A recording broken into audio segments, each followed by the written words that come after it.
What is up, everyone? Happy Sunday. Happy Sunday.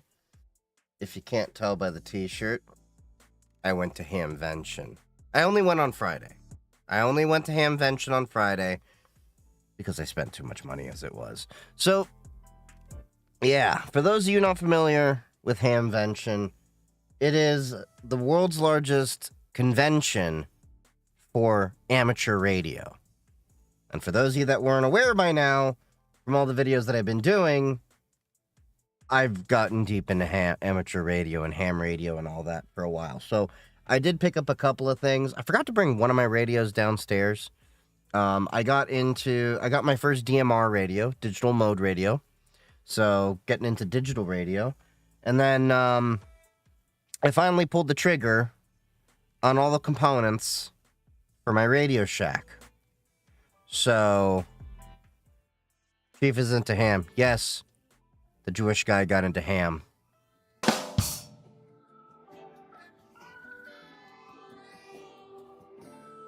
So,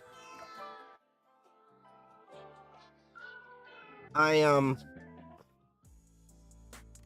splurged. I got myself a base station.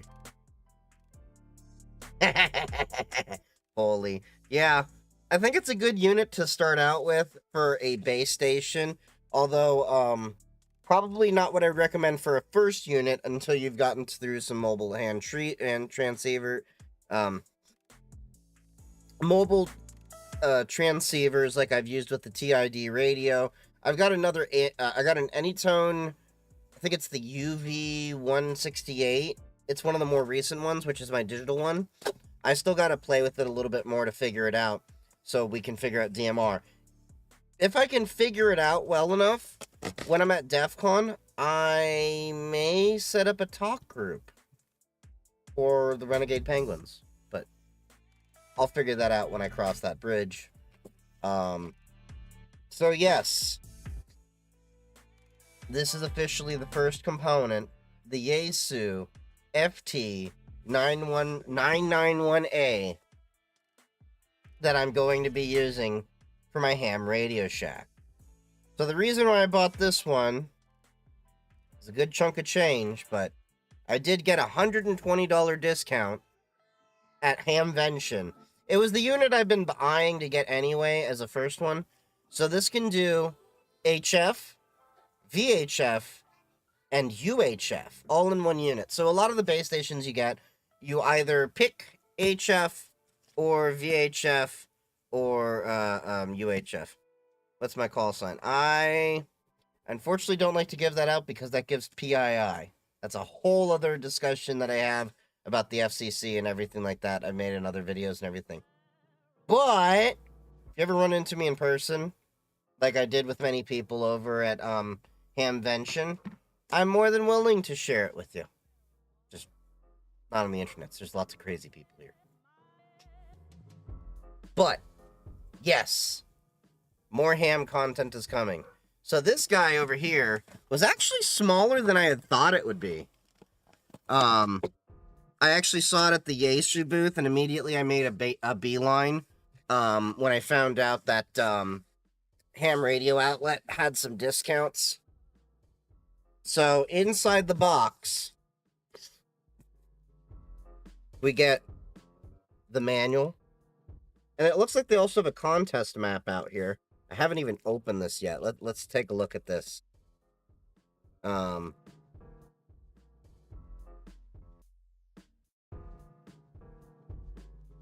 I did register the warranty already. Always register your warranties, even though we in tech tend to violate them. You need a license to turn the thing on. Can I just listen? You can listen without a license. You just can't transmit. Yeah, listening, totally okay. It's totally fine to operate these without a license as long as you're not transmitting. Turn it on, listen in. Although, I will be honest and say this kind of unit is a bit of a chunk of change to just listen in. So as we can see, they give us a nice contest map. for when you're contesting on radio to get all those contacts. So, gonna put that on the wall of my ham shack. My ham shack, for those of you not aware, is my recording booth that's right behind me that I'm now repurposing. So, we got that. You got a nice chunky manual. Now, we're not setting this up today because I don't have the power supply. You can use SDR listening without a license. Yep. And we don't have the power supply in yet. I have that coming in. I picked a nice Yaesu unit. I'll go through all the components I picked out in a second here. I purchased almost all of my gear through DX Engineering, except for this piece I got from a ham radio outlet when I was actually at Hamvention.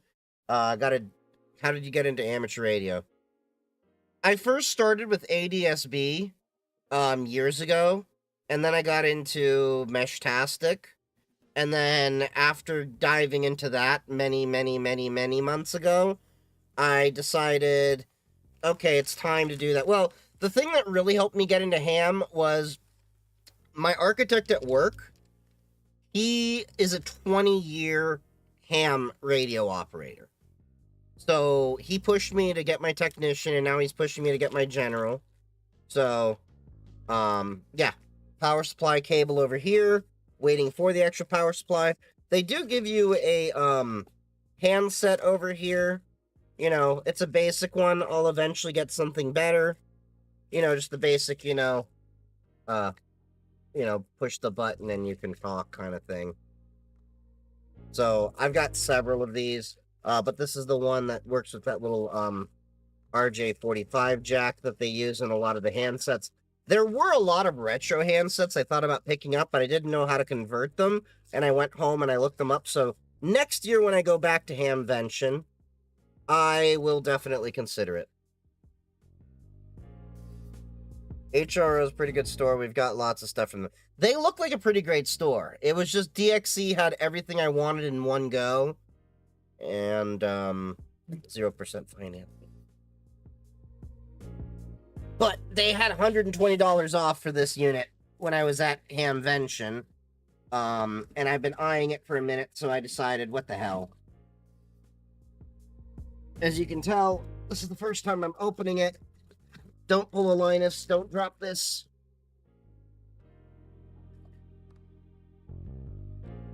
Whoa. I am working with limited counter space.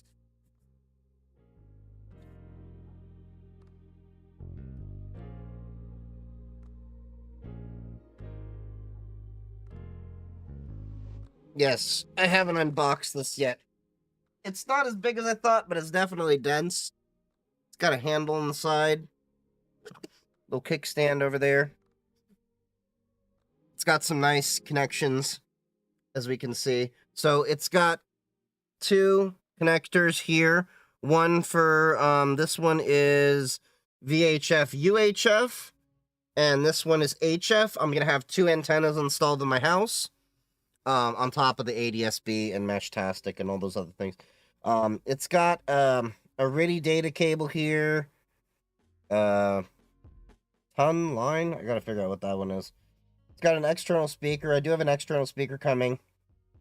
I gotta figure out what this little serial connection is over here. Looks like it's GPS cat. Don't know what cat is. And of course, it's got a USB connection. Because eventually what I can do is plug this into my computer, which I'm going to be putting into my ham radio shack, and I'm going to be setting up Andy's ham radio Linux on it. So that way I can actually do a lot more with this radio.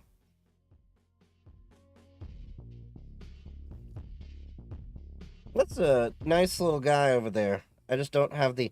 Ooh, that knob is smooth. It's smooth. Like butter. Now, it does have an electronic keyer connection, so I am going to be teaching myself CW, Morse code. I'll be going through that with the parts. You can connect your headphones over there. Microphone connection. I will definitely have to go through this another time. It probably won't be done on stream for a multitude of reasons, besides the fact that I'm setting it up in the room. I don't have a camera. So, That will be on YouTube. So, this is your hint. Follow me on YouTube. But yeah, this is definitely a nice little unit here. This is not a cheap hobby. I probably will be getting another base station in the near future.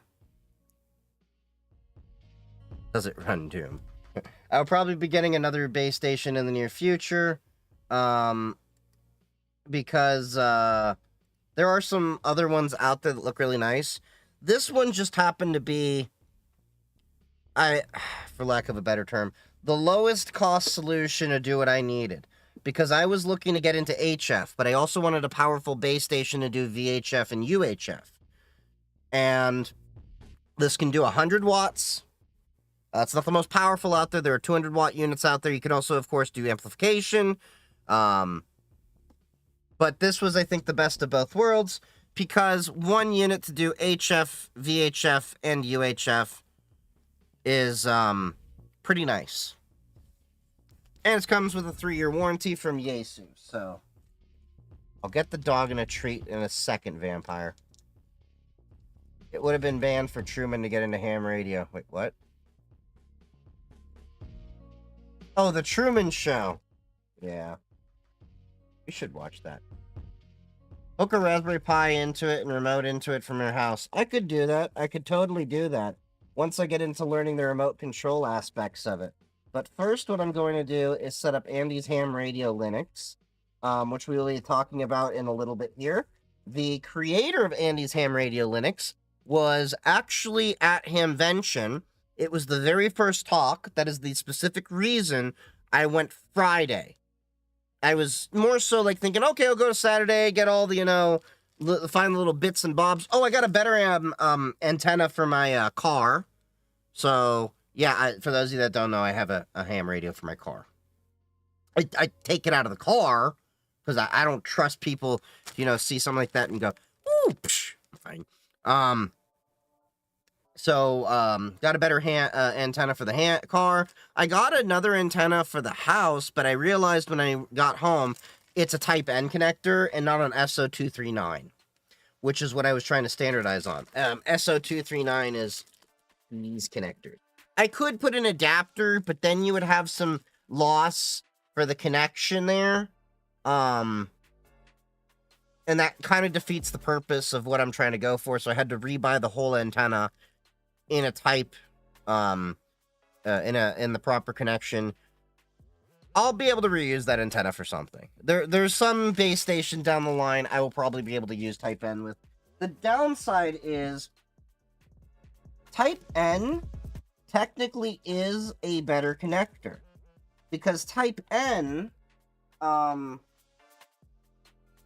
is watertight. It's a newer connector. SO239, PL259, which is the, I think the male version of that connector, is a connector that came out of World War II. So it definitely is a bit dated. So we will have more ham radio content coming out in the near future.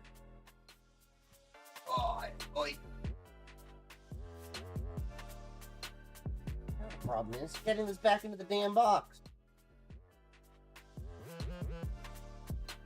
Nobody could see it.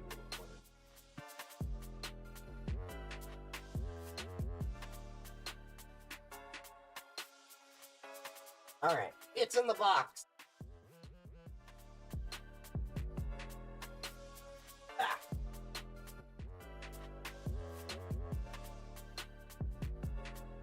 Yep, it's in the box. Another thing I started doing, by the way, I started drinking half a gallons of water. Well, out of this half-gallon water. And I've been drinking at least one of these a day. Trying to drink more water to lose more weight. Seems counterintuitive, but apparently people have been saying that I look like I've lost weight because of me going to the gym and everything, so that's great. Now that I'm back to doing that. What was somebody saying? I'm a beginner in cybersecurity. What do I need to know as a beginner? What I would say is that Don't expect people to teach you about cybersecurity. A lot of this field you're going to have to explore and learn on your own. What I mean by that is, let me be clear here.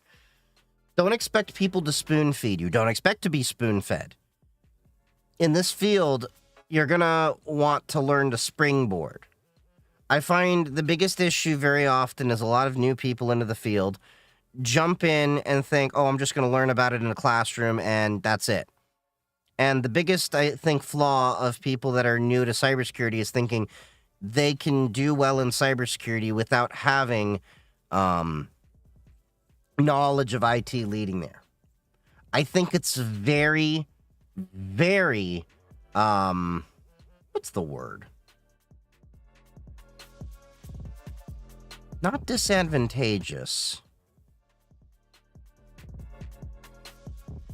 I think it really puts you at a disadvantage for, and I really think I need to, like, and I know I go back and forth with people on this, like, well, cybersecurity shouldn't be, you know, listing as having an entry-level, you know, position if there's no entry-level jobs.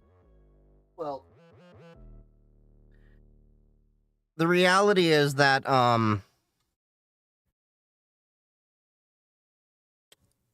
will you be joining DEF CON 33? That's my hope. I will see. I have to do some house things first. We'll see. Can you explain the deal with Mesh Dash? Dev was collecting data. Not familiar with Mesh Dash. Hold on. Mesh Dash. A web dashboard for Meshtastic.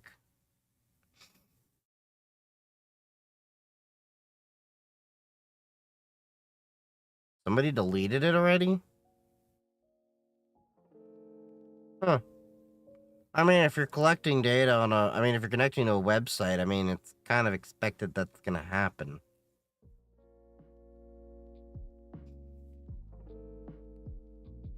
Oh, the GPS coordinates reporting optional. Okay. Not sure why they deleted their own post there. Hmm. Oh well.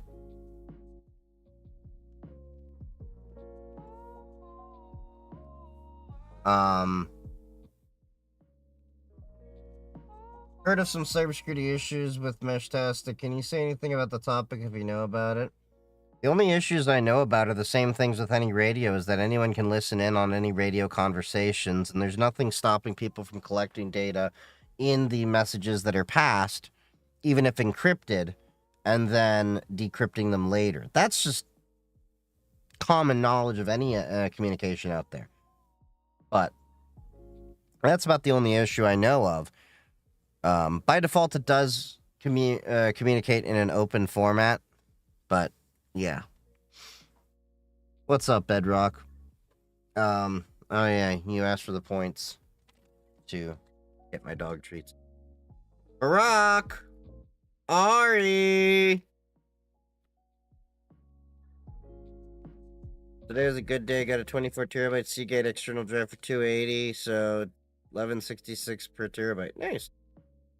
Barack! Yo, dickhead!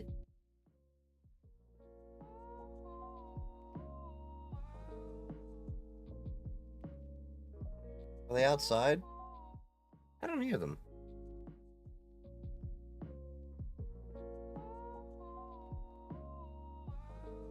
Well, that's mean. They actually do respond to that. I've called my dogs dickheads so much that they actually respond to it, and they wag their tails happy about it. What different OS should I download on my Samsung A16? I mean, I don't know what the options are for a Samsung. It's Android, so your options are kind of limited for there. Got easy cybersecurity issues, annoyingly easy and fixed, but SSH server security. I mean, SSH is insecure unless you're doing SSH public keys and then locking it down a little bit more, but that's neither here nor there.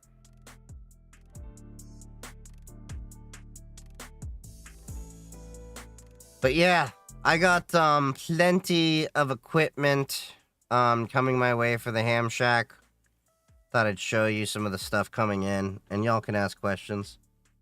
I set max sessions to 6 and max auth tries to 3. Yeah.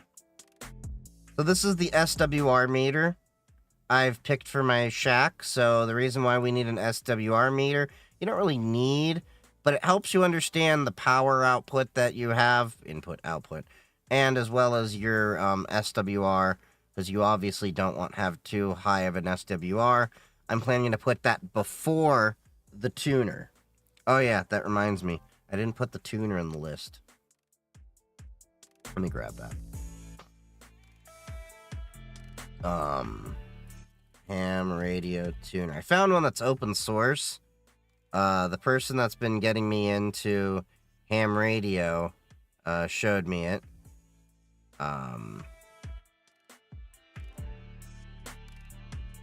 course, I got it for a couple bucks less than this, but alright. Then, of course, we got plenty of cables. We're going with the LM400. Thick boys. These cables are like close to half an inch thick. So, like, I'll show you like one of them just so you can get an idea. And they ain't cheap because I got the pre-made assembly ones. I haven't really learned how to crimp these, and the tools for them are kind of expensive. But, yeah. LM400. I've got a few 25-footers. Because what I'm also going to be doing is a lightning arrestor in the middle. So it'll go 25 feet from the ham shack, lightning arrestor out in a telco box, to another 25 feet to the antenna.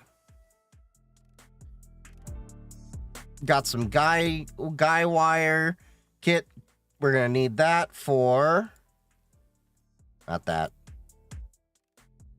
Oh, I got a speaker. That was just cheap. So yeah, this is the UHF VHF antenna that we're going to be needing. That is a up to 200 watt, 10-foot tall antenna. So 10 feet tall, gonna stick it off the side of the house. This was the expensive antenna. This was the HF antenna with a nice wide range. 3.5 to 57 megahertz transmission, 2 megahertz to 90 megahertz receive. And this boy, she tall. 23.8 feet. The guy wire kit is for this guy. So, gonna be mounting that to the side of the house. Building your own antennas is fun. Eventually, I'll build my own. This is the power supply I picked out. I was looking at some less expensive ones, but my criteria was I wanted to have a cigarette lighter. The reason why is I need to have power for my car radio every now and then, and I use a cigarette lighter for mine for easy removal. And I wanted to go with something name brand, because a lot of the off-brand ones just... No. No ports in the back. Everything's in the front. And it can do a nice 30 amp peak, which is way more than I'll need for this unit. It should be able to do a little bit more than 300 watts. And then as far as, hold on. Let me see if I can find the link for this. I got myself a cheap CW kit to start out with. I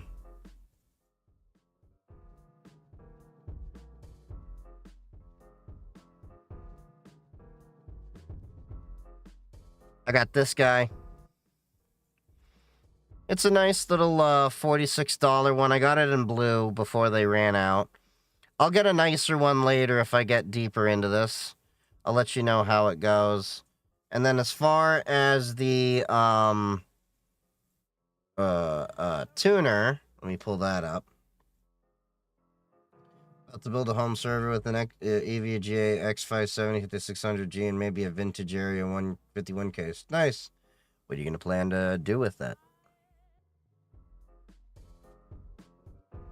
So, hold on.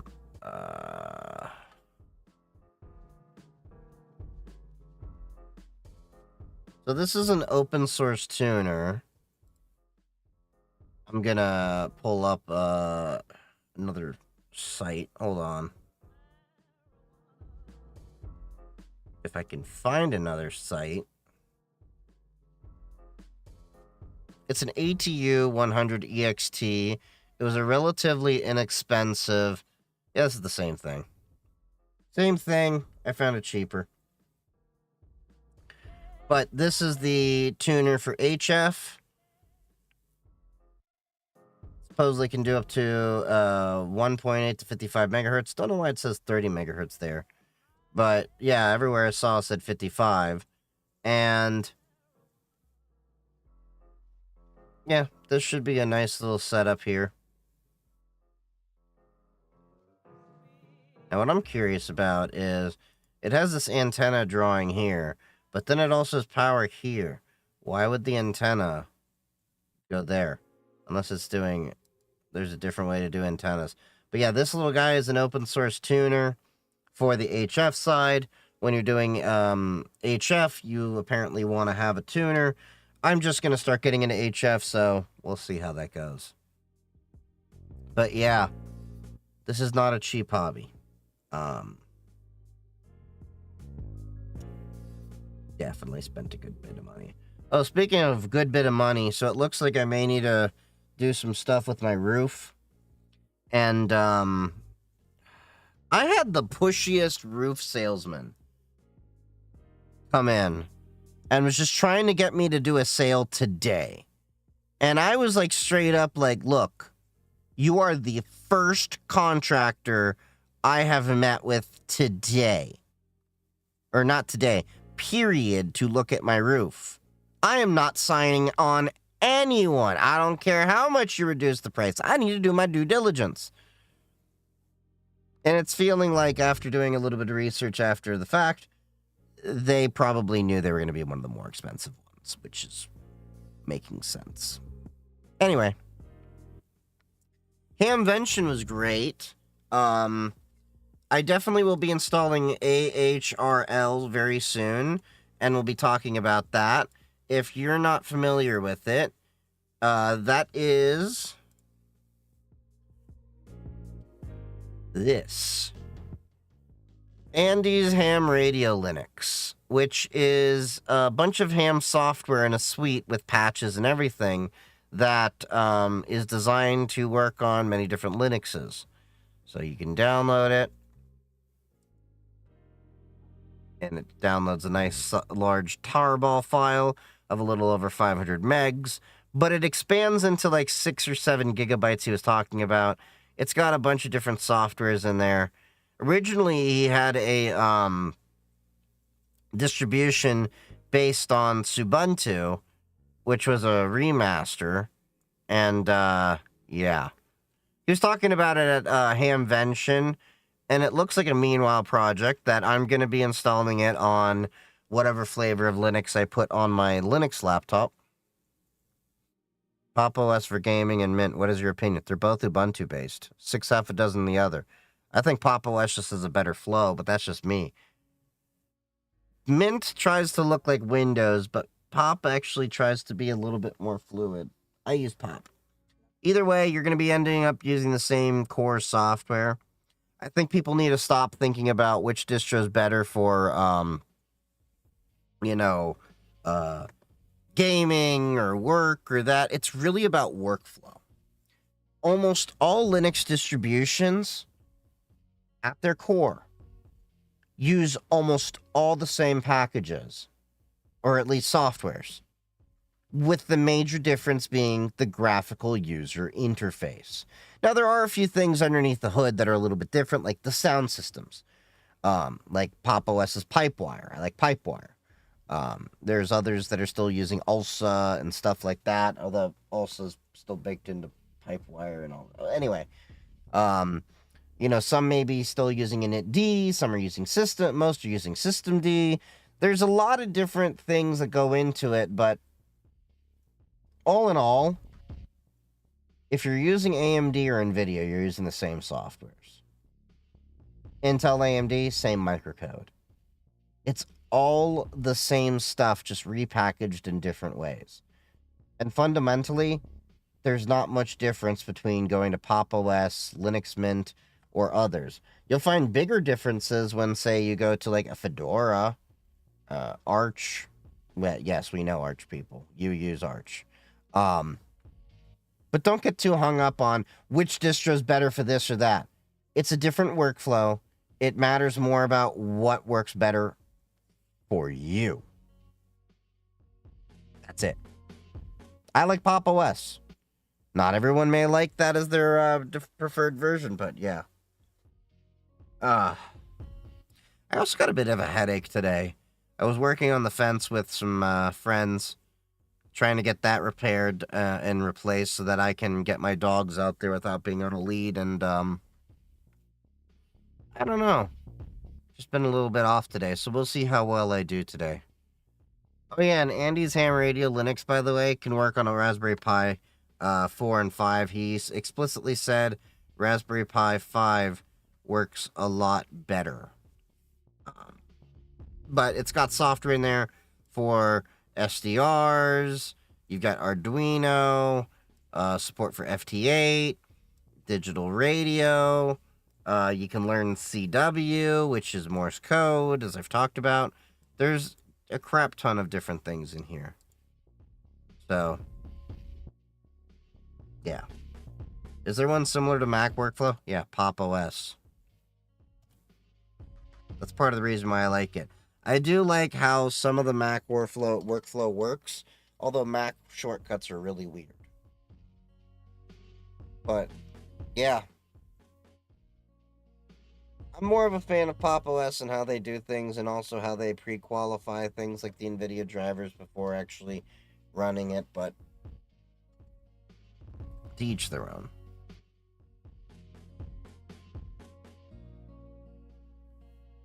I'm really excited to get Andy's Ham Radio Linux going. It looks like the most recent version was April 25th, so not too long ago. The one complaint I had, and I did mention this to him in person, was, why is there no GitHub?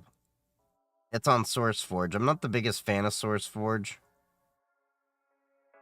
What security cam system do you recommend? The one that runs locally. There's many out there. It's more about how you mix and match and put things together. My system I have, I had installed by a local security company. It's tied into my alarm system. So if an event is ever triggered, I'm going to be extremely vague here. Everything goes off and records.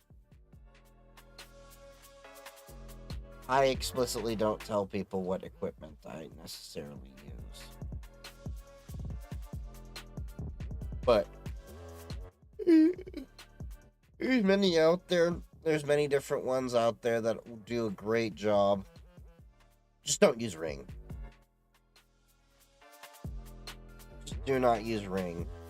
Ring has a lot of privacy issues around it because now they're owned by Amazon.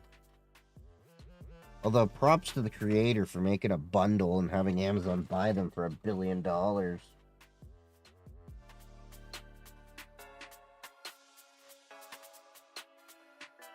I need a little wake me up. I want chicken, I want liver. Meow mix, please deliver. Have you ever used Sunshine? Okay, so DIY it. Yeah. I DIY'd mine with the help of my local security company, so it ties in, but yeah.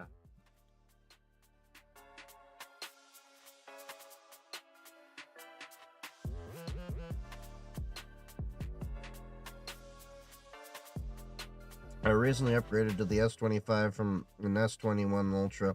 I'm liking it for the anti-glare. It is good. Yeah. I'm still on an S23 and a Pixel 7a and an iPhone 15. I'm fine there.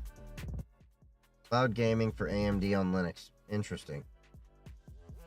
Which platforms are you going live at the same time? I optimized for Twitch, but I am live also on TikTok and YouTube. We'll be playing Doom in a little bit here. The new Doom. Eternal Dark Ages.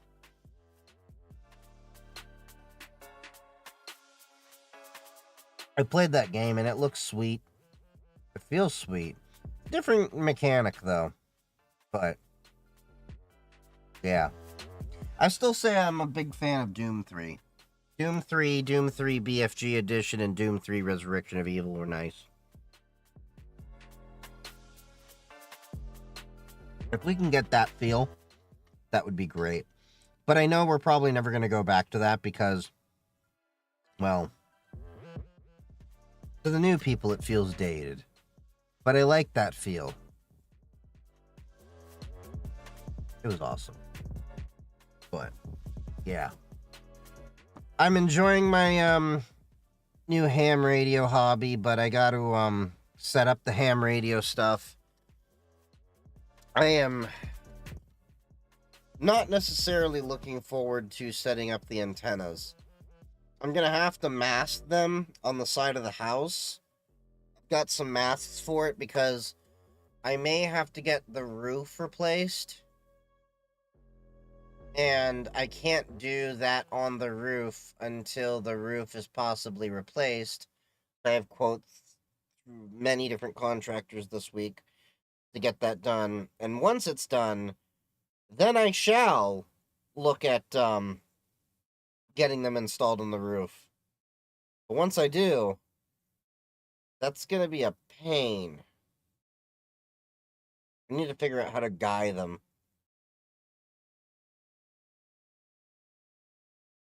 But into the belly of the beast. But I'm gonna have like what, a 23-foot antenna off the house and a 10-foot antenna off the house, spread about 10 feet from each other. It'll be fun. I'll be interested to see what people can figure out if it's me when I'm in ham radio and stuff, because I'm not that open about it. I'm like, yeah, talking about this just on ham, talking radio on radio. I did get a new antenna for my car. That was really nice. I found a new mount that I can actually easily add and remove from the car, because the big thing I had about getting ham radio in the car was I didn't want to permanently affix anything to my car, because the issue is, of course, you know, eventually I may have to sell it or whatever. But also, car washes.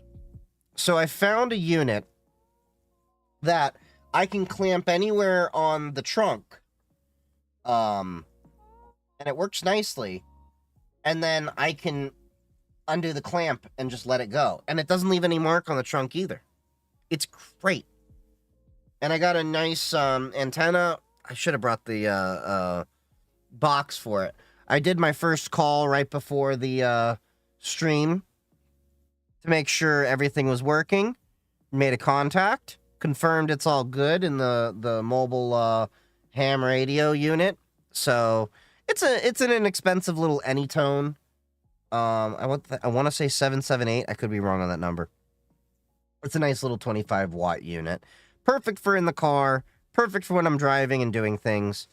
I might get a GMRS unit for the car as well. I would love to find a unit that does GMRS and ham in the same box for a car. That'd be great.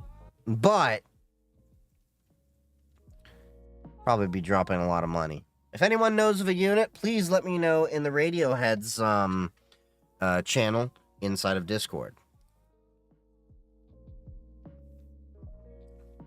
And for those of you that have not seen, why is this schmuck talking so much about ham radio? Well, I made a YouTube video basically explaining why IT professionals and cybersecurity professionals should get into ham radio. There is a lot of applications for understanding it. I didn't get so much into the signal intelligence aspects of it. That'll be coming down the line. But when you're talking about disaster recovery, business continuity, well, business continuity comes under there's different licensing for businesses and all that. But if you're talking about disaster, preparedness, recovery, radio is one of the best systems out there because we've seen already, just within the past couple of years, the entire cell network in the entire U.S. has gone down. Not once, but twice. I think there was an AT&T outage, and I think there was another Verizon outage, if I remember correctly. And we also recently had Spain and Portugal get completely knocked out in power. If you were not aware, they had a power outage a couple of weeks ago. And the countries were without power for about a day or two. And the only ways people were communicating at this time was Meshtastic and ham radio, plus GMRS and stuff like that. But yeah, amateur radio. So definitely recommend more people getting into radio. And if you're thinking about understanding networking, especially in this day and age where wireless networking is all the rage, you should definitely look into ham radio because you learn so much about wireless signal propagation. I am not joking. Just within the past year of me diving in to learning about radio, specifically amateur radio, I have learned so much more about how to improve Wi-Fi. Because radio is radio and Wi-Fi is nothing more than a radio at 2.45 and close to 6 gigahertz. A lot of the same concepts still apply. Down to antenna positioning, resonant frequencies of antennas, amplification, all of these different factors come into play. And honestly, I think that we should have a requirement that if you are going into networking professionally, you should learn about ham radio. That's my personal perspective there. Because it's opened my doors where you see a lot of the people going around doing site surveys, and they try to use devices to find about signal propagation and all this stuff. A lot of that guesswork is taken out when you understand how the radio works. When you understand how to read how an antenna actually is able to throw its signal in certain ways, the directionality of it, and how you can actually do vector network analysis to actually see how well the antenna is working. And it also opened my eyes to realize just how badly a lot of electronic devices are designed in respect to their antennas. In rural areas, WISP is the only way to go. Absolutely. I've seen it firsthand. There's a lot of providers where they have to use the edge of the network that they have and then throw the rest into wireless just because of the topographical issues topographical or geographical issues that go into it. And then WISP has its own, set of problems because you are often relaying a signal from one point to another that you need to get more people onto it to be able to use it.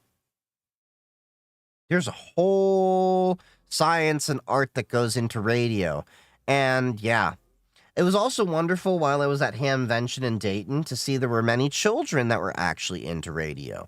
I'm actually learning about contacting satellites in the near future. So there will be another antenna on my house in the near future. I'm probably going to have to put a switch in so that I can have a directional Yagi or something like that. I'm going to probably put that on a rotator so that it can start working on contacting the satellites in space and even the astronauts in space. That is provided I am within range of reaching them.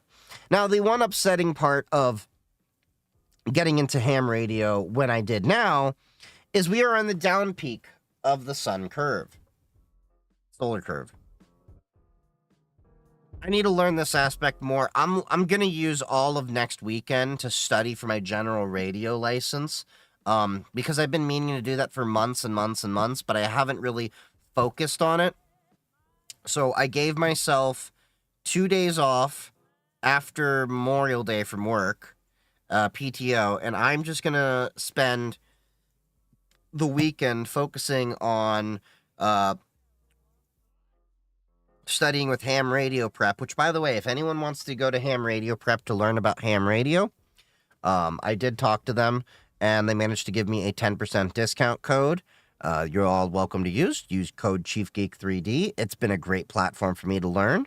But yeah, it's fun but expensive, especially with the learning curve. Absolutely. That ham radio unit that I just showed off, the Yaesu FT991A, even with discount, I spent $1,250 with tax. And that's not including the power supply, the antennas, the tuner, and the cables that you all need for it. So all in all, it's an expensive hobby. But you don't need to get that deep into it. I'm just really enjoying it. You can easily do the same thing with starting off with some inexpensive handheld transceivers. Yes, everyone starts with a Baofeng, but there's other things than Baofeng. I actually am partial for the inexpensive radios to be a TID radio or an Anytone. I have an Anytone UV168, I think it is. UV1682. That's my most recent radio acquisition in terms of handhelds. And that one's capable of digital modes. So I'm now learning about DMR.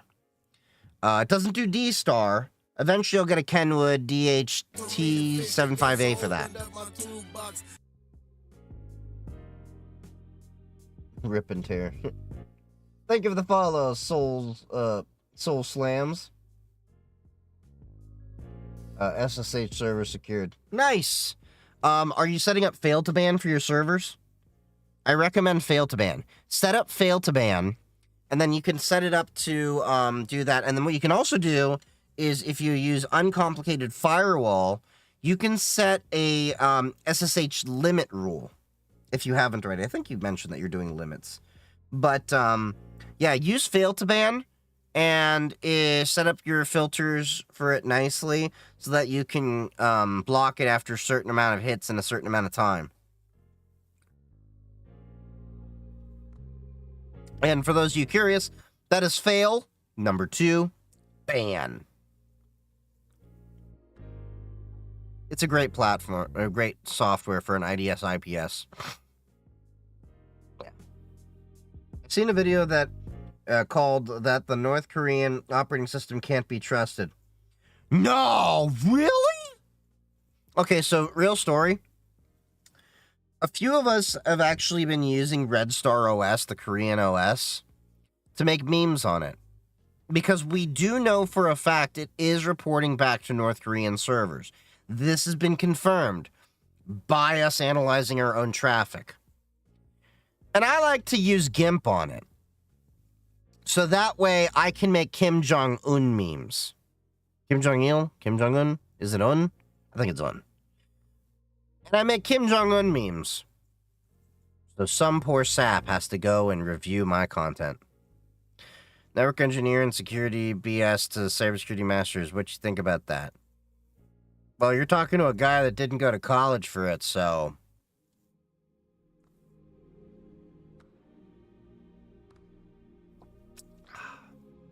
I'm not trying to sound like a dick, but... it's a degree. The reality is, I think one of the biggest issues that we have is a lot of people think that these college degrees are going to prepare them for the real world. Look, they don't. I'm just being honest with you. I'm not trying to sound like a dick. The honest truth is that I've seen this firsthand multiple times. There are people that go straight into cybersecurity or even networking and think that because they have the degree that they know enough or are qualified. But the reality is, you'll most learn the concepts, but translating the concepts to applicable knowledge in the field is a huge difference. I still recommend everyone go through 2 things in their tech career. Okay? 2 kinds of jobs in their tech career. 1, retail. The reason why is I can tell people who have never actually been through retail and never had to deal with a customer or never been yelled at to know how you will never want to treat a person. Number 2, well, that's a universal thing. I think everyone should at least have a year of retail under the belt. Maybe there'd be less Karens in the world. But number two, service desk. Those are the two positions I think anyone working professionally in IT and cybersecurity should have gone through. Service desk teaches you how to troubleshoot. And I see it all too often where people come out from a degree and they don't know the basics of how to troubleshoot. And by virtue of how college works, having been to college, it teaches you that you can just study and often be spoon-fed information, when that's not how it works. A lot of the things we learn in cybersecurity aren't found in a book. We have to figure them out. There's always new things that come out. By the time it's in a textbook, it's usually a little bit old. We're piecing together bleeding edge information on new attacks and everything that often just hits news. Then we're looking at white papers and proof of concept codes and proof of concepts in different ways and putting it together. So make anti on it, send it back to North Korea. Yes, exactly. That's what I'm telling you to do on Red Star OS. Make adult stuff on Red Star OS so North Korea has to view it. That's exactly what I'm saying. I also say the job market is crap. Went to a couple tech meets and damn, most peeps looking for a job in Seattle. Well, Seattle's an interesting position because there are a lot of tech jobs hiring, but the issue as a whole, let me make this very clear. And I'm not trying to go on a political bent here, but unfortunately, the reality with tech and cyber is that it often gets political through no fault of our own. The tariffs have caused a lot of businesses to have uncertainty about their profit projections. And as a result, many companies don't look at IT and cybersecurity as investments like they should.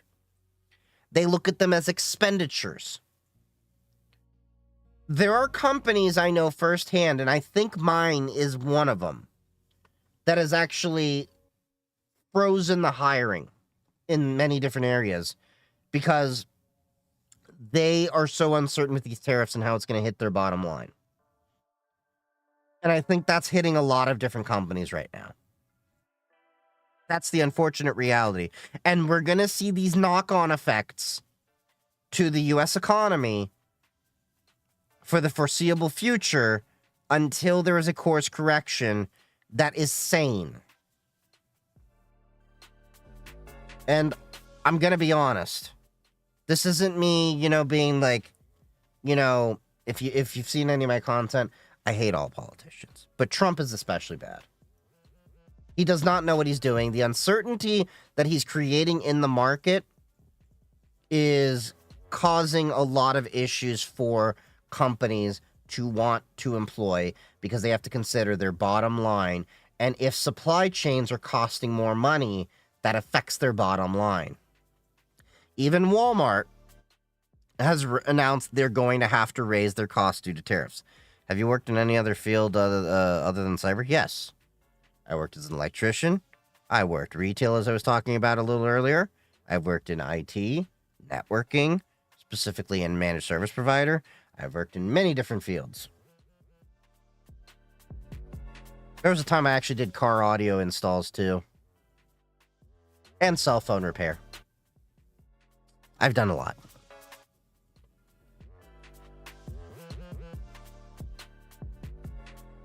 I'm 23 and trying to shift, so I'm just trying to get the degree that hopefully shift careers soon. So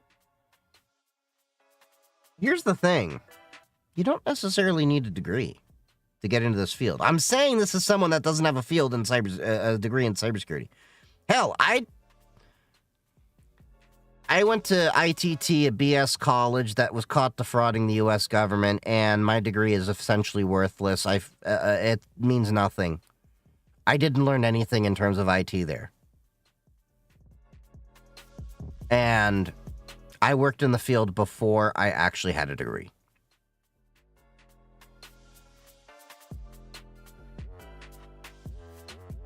What message did you send on, oh.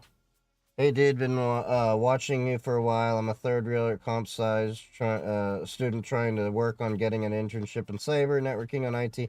Been struggling to gain experience to um, ACC land. These I think you had a typo there. This internship. Any advice? Been working on Sec Plus Circ. Also, if you can critique my LinkedIn, it would be clutch. So, I think the one thing that I think would help out, if you haven't already, I do have a YouTube channel where I actually give advice for people that are starting out. There's a video in particular that might be helpful, which is, I think the title is something around like, the truth about certs, why your resume is getting ignored. That has a lot of useful information in there because one of the things that I think is most helpful for a lot of people, new and veteran, is attending local tech meetups. There's tons of groups out there, whether they be DEF CON, OWASP, or ISSA, or other, all these sorts of great events, B-sides, things like that that are local to you. Because I think a lot of people focus too much on the what you know rather than the who you know. Do you have a radio operator license yet? Yes, I do. I've also got multiple handheld radios. And like I was talking about earlier,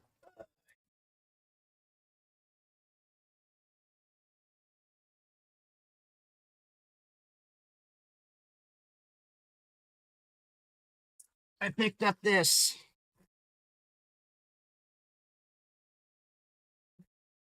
The beads got caught around it. I picked up this at Hamvention because I'm finally moving on from handheld sets. I'm also working on YouTube content on ham radio and cybersecurity. And yeah, all that as a whole. But yeah, I'll be getting into HF soon. This is my HF, VHF, and UHF base station that I'll be having over here. I'm also looking at getting a life PO4 battery so that I can have a backup in case power goes out. Radio equipment never depreciates. Yeah, I mean, it does, but it doesn't. It's always good to have. That's my first base station I'm having. If we don't count the one I put in my car, I have an Anytone that I use for the car. Nice 25-watt system. I just upgraded the car antenna for it. And then I've got, I think I'm on my 5th handheld. So I've got the Baofeng UV5R, which everyone has. The UV5R-H, the TID radio H3 and H8. And now I got the Anytone UV168, which is my first DMR handset. So I'm getting into digital modes. And then with my Yaesu that I just picked up, the FT991A, that'll be my first HF, but also my first device that I can do RIDI and FST8. I think I can do FST4 with it. I'm going to try doing Whisper with it.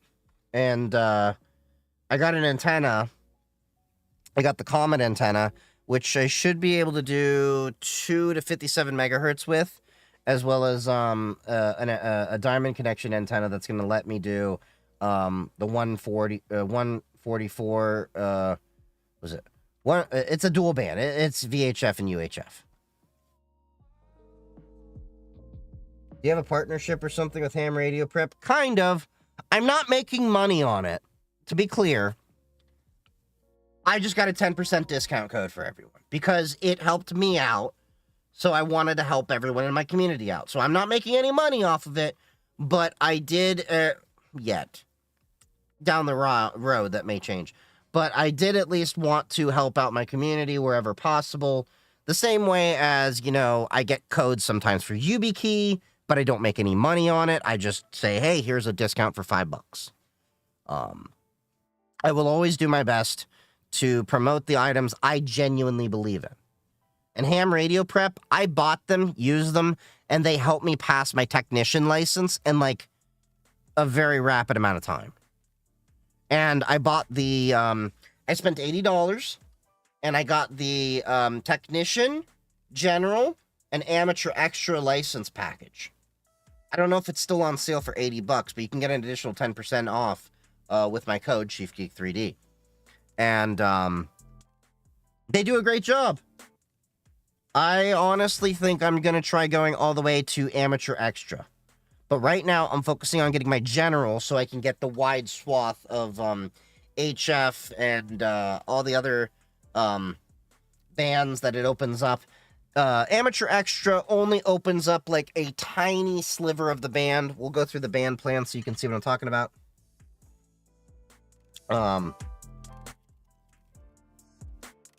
Of course, this really only applies to the US, so if you're not in the US, there is different rules for y'all. But, hold on.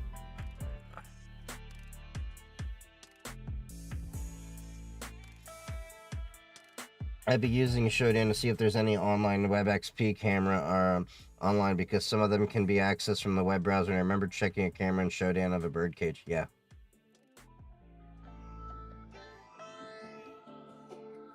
I want to try to get the extra on my first try, just because it would be slightly amusing.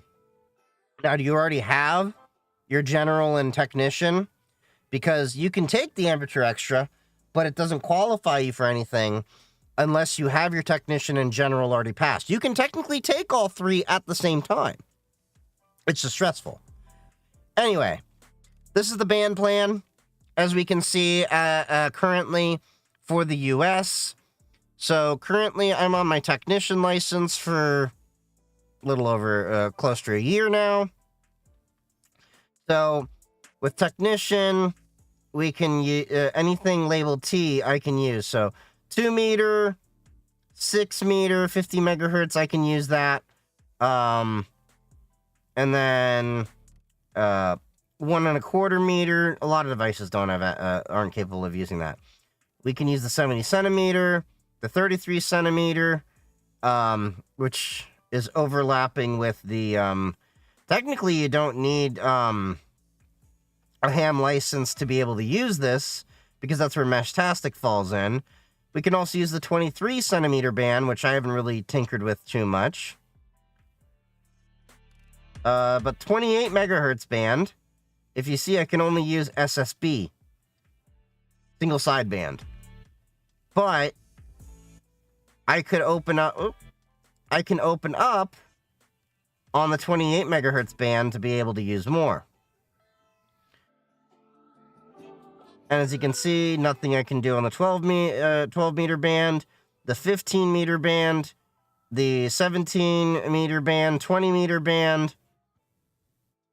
So the General opens up quite a bit on the 20 meter band. The Amateur, no, that's the Advanced. The Amateur Extra opens up almost everything on the 20 meter band.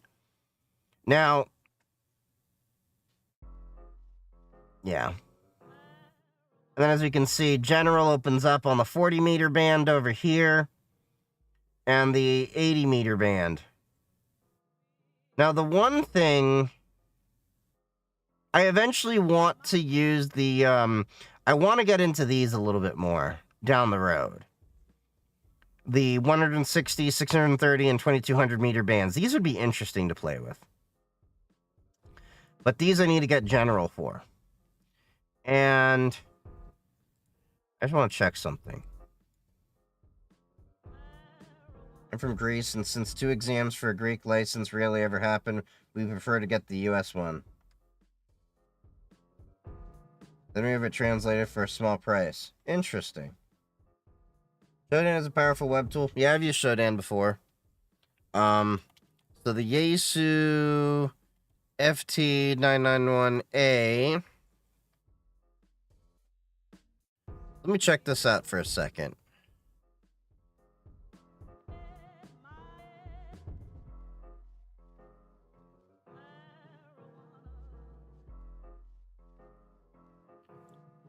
So it can transmit as low as 1.8 megahertz.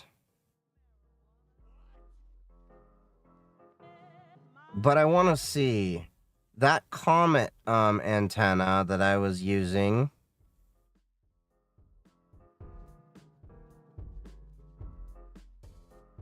Where was it? This antenna here only lets me get down to 3.5 megahertz. Oh, no. Yeah, 3.5 megahertz transmit. So eventually, I want to get into a better antenna, but I feel like I'm going to have to put a radio tower down in my backyard. Because I want to get to 160 meters.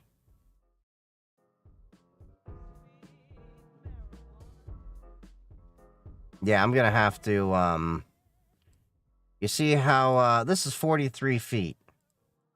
These are some tall antennas. And let me see. This guy over here can do... Yeah, where are you? What bands can you do? Can I install an antenna on a rental property as a tenant? Yes, you can, but with limitations. You can easily have an antenna and stick it outside your window. There's ways to do that, with window mounts and stuff like that. You can easily, if you have a, what do you call it? A, not ballast. There is a way you can connect it to, a banister. A banister. If you have a banister, you can easily clamp it to a banister and then run the cable into the house that way. That is totally doable. The only requirement when you're with an apartment is do not have anything permanently attached to the building. Now, when you own, you have a little bit more freedom with things. However, if you're in an HOA, you have to do some workarounds. Like, a lot of people in HOAs often do flagpole antennas. That is, there's ways to turn your flagpole into an antenna. Yeah, so there's quite a few options out there. What was it? The DX Commander is a good choice for a vertical fan dipole. Yeah, I was looking at getting a dipole. I may upgrade the antenna down the road. What is it? DX Commander. What would be the benefit of having an antenna? Well, you need an antenna if you're doing ham radio.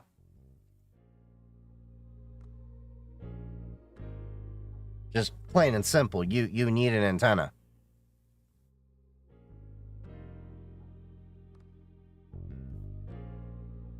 Okay, so you talking about this antenna here? 40 to 10 meter.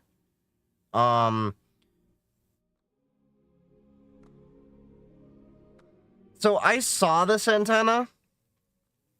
I think the only reason I was turned off from it was these wires here. The guy wires they basically have. Wait, no, are those radials? Oh. Yeah, it was just the idea of I would need to get this attached. Eventually I want to have a radio tower installed in my house, in my backyard, but I'm not there yet. I was getting a setup more so just to get everything started. I can always replace the antenna and upgrade. So, let me see. What does this handle? That's not bad. That can handle a lot of power. 1500 watts, you're at the max right there. With 400 watt FT8 and other digital modes. The one thing I'm curious about is...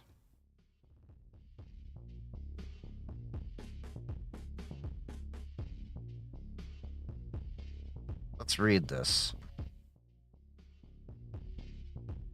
Okay, so the Signature 9 can do 40 meter to 10 meter, and the Signature 18 can do 80 meter. But I'm trying to see about getting,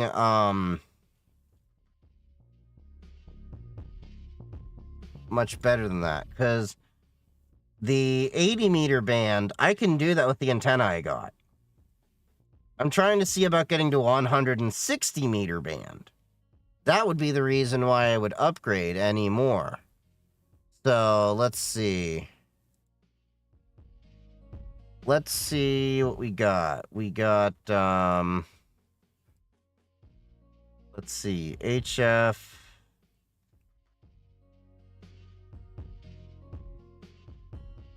I think there was an antenna I was looking at eventually upgrading. So this is the one I picked out, which can do plenty fine for what I'm looking at.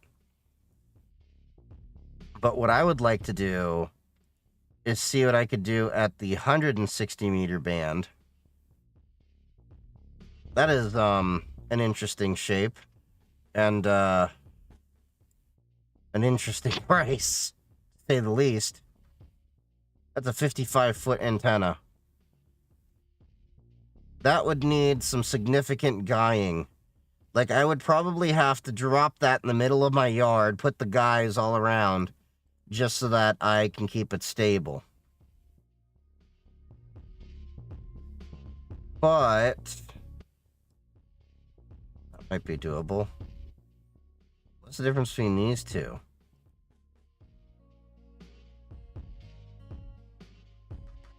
Oh, these 3. These 4.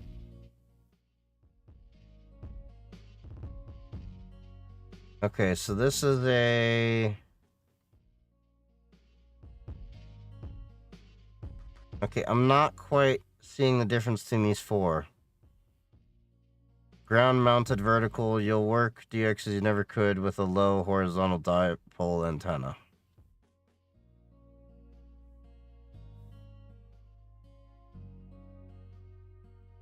Eventually I'll make my own antennas, but...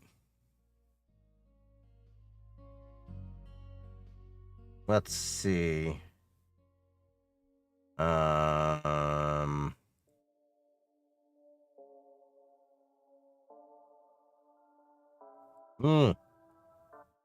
Antennas. Phased antenna would be fun to eventually get into. But yeah, there's a lot that you can get deep into this whole topic. You can make a makeshift one as well if you're on a budget and a bit creative. Yeah, there are plenty of ones out there. Now, next year's goal is to make a field radio setup. Something I can pick up and take with me anywhere. I think that'd be fun to do. So I was looking at, like, hold on. I was looking at getting a Chameleon MPOS kit. Not that.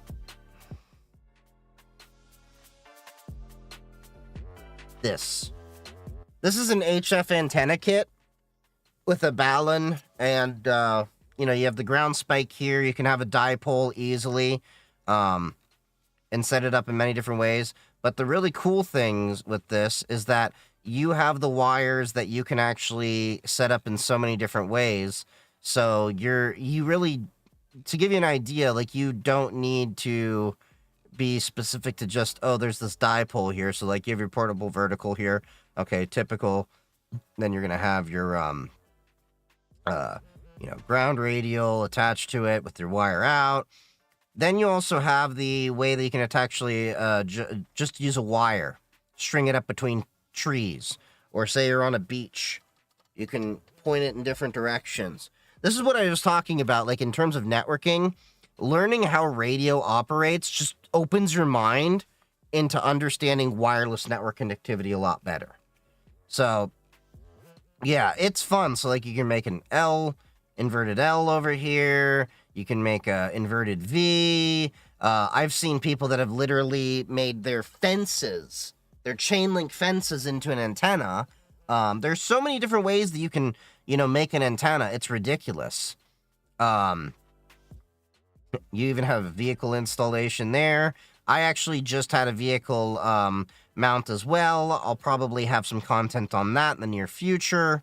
And you can actually see right now, this is what I'm talking about. Understanding how antennas work, you can figure out how signal propagates. Yeah, I can read this and I can tell you, like, okay, this tells you the strength of, where your loss is going to be with the signal. Ham operator license plates. Yes, there are ham operator license plates. I'm not going to get one. There's something that irks me about saying, hey, here's my ham license, and now you can go look me up and where I live, whereas a typical car license doesn't let you do that. There are some things I think that need to change in the FCC. I do not think that it should be as easy to just look up people. Now, granted, mine's tied into another P.O. box that is not tied into this account for my content creation, but it's something I think we shouldn't have to do. Also, hey, I have expensive radio equipment. Exactly. The most I want you to see, and this is the beauty. So, my antenna on my car, somebody looks at it and it's like, oh, there's an extra antenna on his car. But it's one of those who know. Now, the funny thing is when I was driving into Hamvention, you could tell everyone that was going into town for Hamvention because we all had antennas on our car. We all could see it. I also got some great B-roll footage from my DJI Pocket Cam. I took this out for its first excursion, and I recorded a bunch of stuff. I will eventually be making a YouTube video when I can sit down and collect my thoughts, talking about Hamvention. That might be out in a few days, maybe a week. Look, I'm not the most expeditious with making content. It's not my primary job, okay? Maybe one day, if, from my lips to God's ears, I become a content creator that I could actually displace my cybersecurity income, that might change. But for now, it's a fun hobby. I like to share this information with all of you. And my main goal with my content is to continue my knowledge on and share my knowledge and expertise and experiences with the next generation, as well as people who want to benefit from this. I don't really make much money off of content, to be very clear. I could sell my soul out to the devil and make a bunch more money, but I've turned down a bunch of different opportunities. Oh, yeah, I forgot there was a product that I do need to talk about that reminds me. No, I got a cool company that actually sent me an interesting thing for kids. For those of you that don't recall and haven't been around for some of my videos, I hammer hard on the fact that kids these days have too much screen time. And there was a company that came out and reached out to me about how they've created an AI toy. I know, AI. Yeah, hear me. Hear me before you shun me. That lets these kids plug in these little, like, it looked like NFC cards, and they could create their own story. I haven't really played with this yet. I was going to play with it on stream, but I forgot to bring it down. I'll bring it on stream tomorrow. It's upstairs in the kitchen. I was playing, not playing with it, but, like, just exploring it and, like, trying to understand how it works and everything. Because I like to, play with all of you live on stream so you can get my genuine reactions about how this works. And I would think it would be wonderful if we found more ways for children to not be glued to their screens. That is one thing I have been harping on. I think it's a detriment. That was the word I was thinking of earlier. I think it's a detriment to children that we just throw them on screens for their entertainment and expect them to learn. And it's one thing to give a kid a screen, as in a computer, and say, this is Windows, this is Mac, this is Linux, this is how a computer operates, this is how we make it work. Now, this is how we play a video game. It's another to throw a kid on to an iPad, an iPhone, an Android device, and then just say, here, keep yourself busy. Here's this easy-to-use device that everything just works. We already are having the generation now of iPad kids coming into tech right now, and boy, I hate to sound like a boomer like this, but I'm not joking that I'm fearful for a lot of the people in this generation because they don't know how to actually do critical thinking skills and troubleshoot because a lot of them were raised on screens. It's so weird to talk to some of these kids that have said they really only used a computer in college. That's just a me thing. But yeah. You make a lot of content in my opinion. I don't make that much content. Go look at some of the other content creators. Although I think Texas, you can register multiple cars with the same ham operator plates. Oh, that's interesting. I don't make too much content. I just stream like 3 times a week and make some TikTok videos and try to make a YouTube video once a week. But now most of my TikTok content, if you notice, is just clips of my YouTube content. I am expensing more effort into Twitch and YouTube. That's just how I am. But, yeah, you can get very creative. Back to what I was saying with antennas and everything. I feel like I'm going to need to explore to make a dipole. Ooh, 23 centimeter band. So I think eventually I'm probably going to upgrade to another one of these antennas over here. Well, let me check something out. Hold on. If I get a Yaesu, what is the highest that the Yaesu can operate at? Because I think it'd be interesting to do the 1.2 gigahertz spectrum. Yeah, the most it can do is that. I would love to get to the 1.8 megahertz. But I don't think I'm going to get that low. Not without some kind of an interesting antenna. So I have a feeling... Yeah.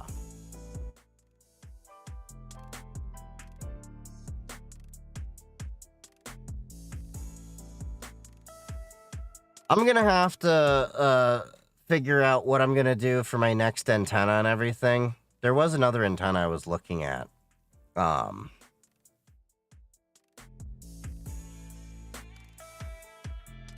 There's also some Yagi antennas I was looking at. I'm probably going to need a good Yagi for,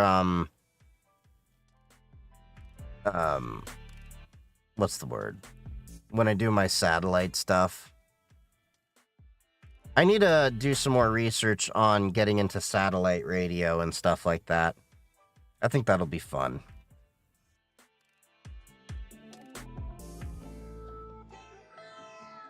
Ooh, that's nice. I just stumbled across this. That might be a nice one for me to travel with. Look at that. Just shunt that into the ground. So, my next goal for next year, I want to make a field station that I can take portable, do a parks on the air kind of thing. So I can have a portable antenna, and I think I found the one of the nicest base stations I'm gonna have with it. And of course, this is gonna set me back a pretty penny. So I was looking at this radio in particular for a portable station. The ICOM IC705. This is more expensive than the current radio I have. But that can have almost the entire... Well, it has almost the exact same capabilities as the current Yaesu base station I have. Except, it can do D-Star as well. So it can do digital modes out the box without a laptop. But I can... let me show you this. There's a micro USB connector so I can plug it in to my laptop. And it's got a battery built in as well, but it uses a BNC connector. So I would need to get a BNC duplexer, I think it is. So there's a tuner over there. So I found a duplexer that lets me split it out into... There we go. You get one of these. And then it would let me split it out. That's a 259, and I think that's an N connector. Or is that a SO239? How's Meshtastic going for me? Oh, it's going great. But yeah, I'm looking at a duplexer here because then I can have a low pass and a high pass. I need to find the equivalent here I found the other day. And this way I can have an HF antenna and VHF and UHF antenna for parks on the air. But yeah, this can do quite a bit of power with it. Oh, that's what it was. Get the BNC to SO239 connector and then do that. Then also found there's a lot you can do with this little setup here. I think that'd be kind of fun to play with and see if I could get this working at DEF CON and who I could reach out to over HF. Or at least at Hamvention. The other nice thing with this is that you can link it to your smartphone for remote control and Bluetooth headsets. Yeah, this will be a fun thing to play with. Output power is 10 watt on external 13.8 volt and 5 volt with rear clip-in battery. So it's not extremely powerful, unlike the current setup I use. So I would have 100 watts on the home base station. So this is kind of expensive, but it's a lofty goal. And then what I would like to do is get a used Panasonic Toughbook or one of those Dell Tough laptops, load Linux on that, and then have that as my portable field station laptop. I think that'd be fun. Put this in a rugged case and then have like kind of an SHTF kind of radio setup. That'd be fun. Tinker with that. And I'm really a fan of these waterfall scopes and everything. So I've actually come to really love ICOM and Yaesu for like the better brands. Anytone is, I think, a good budget brand for things, but TID Radio and not Yaesu, Baofeng are kind of like the entry levels I see people getting into. They're nice, but I think you can do better. Actually, you know what? Let me show you the one I picked up. I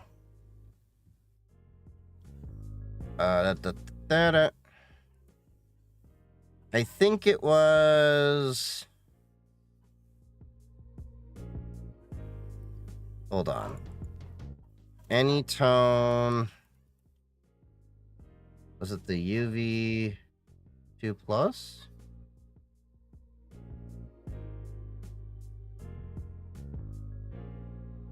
No, it wasn't the Plus. I think this is the one I picked up. I'll double check. But I think this is the one I picked up when I was at Hamvention as my first DMR. Because the two goals I had when I was at Hamvention on Friday was, one, I wanted to see if there were deals for the equipment I was already eyeing. So the Yaesu FT991A, $120 off. That was a win. The other one was trying to find a good deal on a DMR handset. And I did find one for an additional $50 off. And I think this was the one I got. No, wait. No, that's not it. Hold on. Anytone. Yeah, it was the 168 UV. Yeah, it was this. So I got this on discount with the code plug and other things. It's a nice transceiver. I like the screen on it. I still got to play with it. I've only had it a couple days. I haven't really, like, programmed it or anything. I got to, like, you know, plug it into my computer and stuff. I got to see if it works with Chirp so I can program it on Linux. But if I can't, this is the reason why on my ham radio boxes, there will be a virtual machine of Windows, because there are those very, very niche use cases where you do have to plug in things over USB.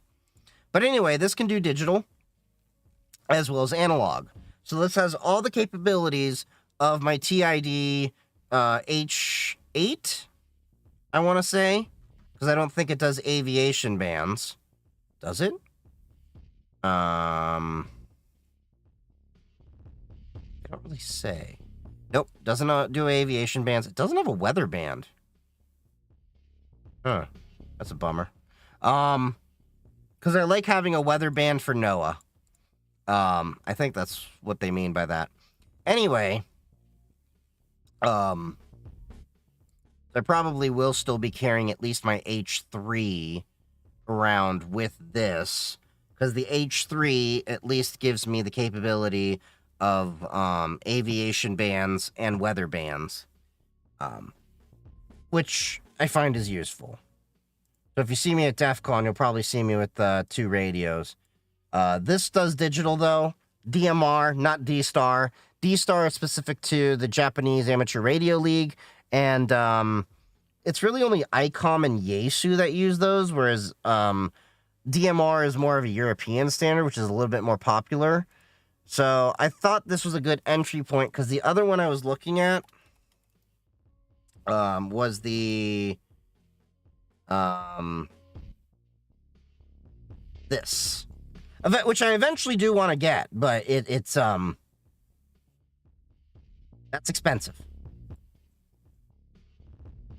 This will be nice because it does APRS, but it does D-Star, not DMR. So this is where you start learning about the different things and how they operate. Yeah. I don't think this does APRS, though, if I'm not mistaken. Let's see. APRS. Yeah, see. Free Windows software programming package. The weird thing is it came with 2 batteries, but one's 1800 milliamp and one's 2600. I'd probably have just stuck it with 2600. Now, it did come with 2 antennas. I like sticking the 15-inch longer antennas on for better range. You can charge it with USB-C. That's one thing I've been noticing with a lot of the radios is they've been having a lot more USB-C capability. So, let me see. I'm checking this out. Anytone. I'm just curious if it does APRS. The reason why is then we can do GPS stuff with, yeah.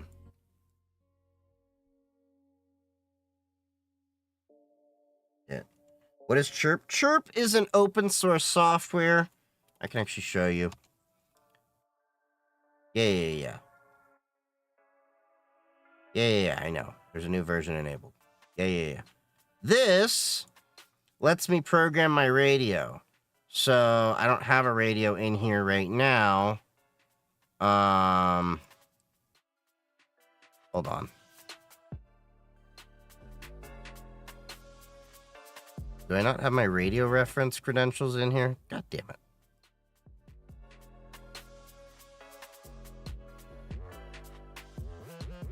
Did I not?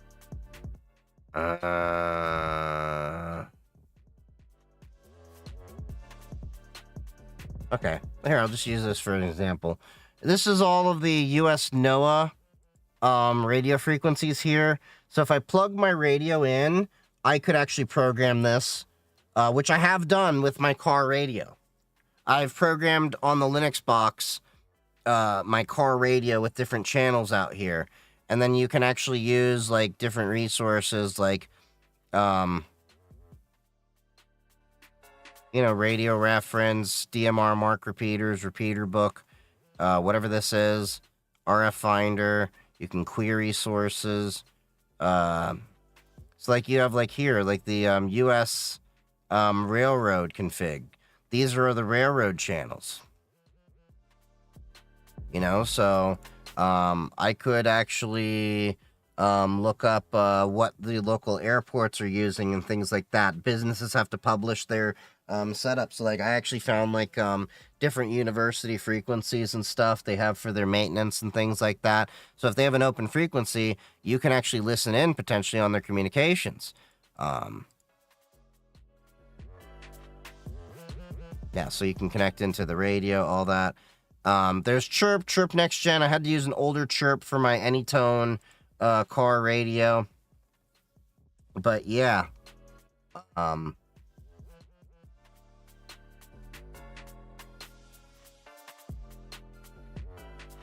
okay, so it looks like, according to a review, this does have APRS capability.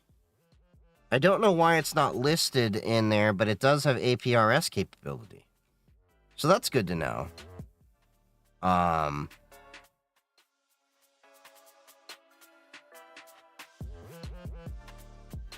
Okay. APRS. At this time, the D168 UV has analog and digital APRS. However, not having GPS at this time, it requires fixed beacon information to be entered. So you would have to fix that in because it doesn't have GPS. But it could... Hold on. Does not have GPS at this time, but it is slated to be added in the future. Is it hardware enabled but not software enabled? Is that the issue? Okay, so there might be a firmware update for that coming in. No. But yeah, there's a lot you can do with radio. It's a really interesting hobby. I've been enjoying the hell out of it. And you can use Andy's Ham Radio Linux, which we will be talking about in the near future. Yes, they have this. Install AHRL. I don't want to install it on this box, but I'm going to install it on another box. I'll get my Linux laptop set up in the near future. And then I will work on some content about my ham Radio Shack as that progresses. Now, right now, I'm waiting for all of my equipment to come in. I got confirmation that DX Engineering has been shipping my stuff. One of the items I got is on back order, which is the SWR meter. I had a specific SWR meter I wanted to pick out. There are some cheapies out there, but I wanted something that could do both UHF, VHF, and my HF band. So I didn't have to have multiple meters. And I'm placing the meter before the tuner for HF, because the HF can tell me about the tuner can tell me where the HF is at, whereas the VHF, UHF is just going to feed in. And that way, if my SWR is off, I can tell if there's something wrong with the antenna. And I have lightning arresters being planned to be installed. I'm going to have content talking about grounding as well. I've got a plan for 3 additional ground rods, 3 8-foot ground rods. I'm going to drive into my house and bond it in to the rest of the grounding system I had. I already overgrounded the house. Well, there's no such thing as overgrounding. More grounding is better. I already have the code that I have requires 2.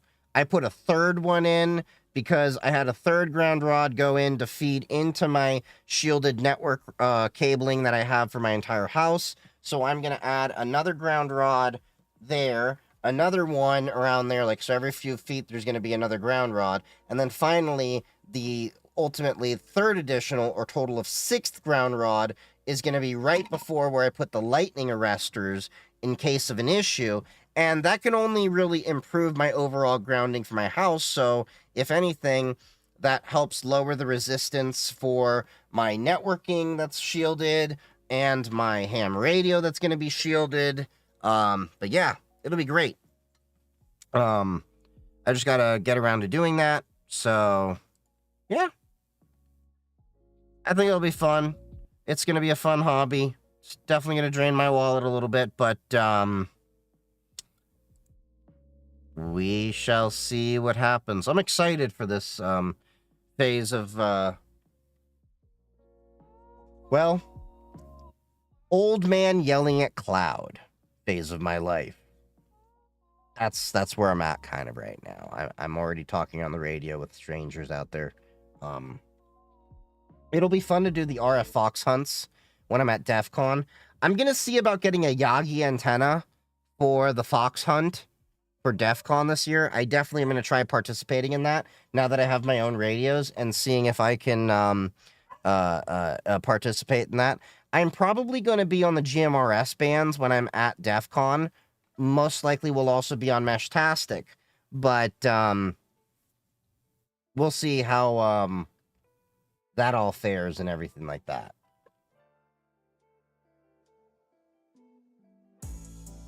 It'll be, I think, a fun time. And, we're gonna have plenty of content, about radio and everything coming out. I'll be talking about how I'm gonna get into Morse code and everything. There were some expensive keyers I found out there as well. For, you know, learning, well, not learning, but, there were some expensive keyers out there to do Morse code. Like, I was surprised. I'm looking at some mini network racks to start building out a home lab so I can start tinkering with ethical hacking. Well, you don't necessarily need physical hardware for that, but it's definitely useful to be doing that stuff with physical hardware. I like the fact that there are mini network racks for you to do this, because when I was tinkering around, you didn't have that option. But it's kind of fun how now you have the 10-inch racks. Left, front, left.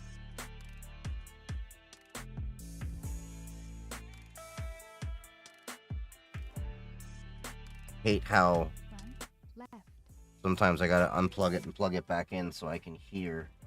Alright, let's see. Did that actually work, though? Front, left. Okay. Mandic really uploaded a pretty nice looking STL for one on things. Yeah, I saw that. We're mutuals, so I see quite a bit of his content and everything. I like it. I like his stuff. He's a good tinkerer. He's a good dude as well. We'll still be talking tech and everything. I'm just, I haven't played Doom in a minute. And, I actually was liking Doom Dark Ages. It's, interesting take on the, series. I never got to finish, Doom Eternal.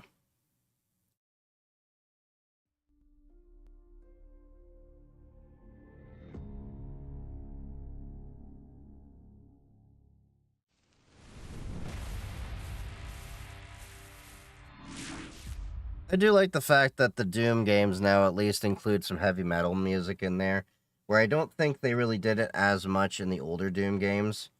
Well, they did kind of, but it was like, yeah. First travel for my job, here to do 100 terminations, don't come back to the office till they are done. Wait, you gotta clarify that. When you say go do 100 terminations, do you mean network terminations, or are you firing people?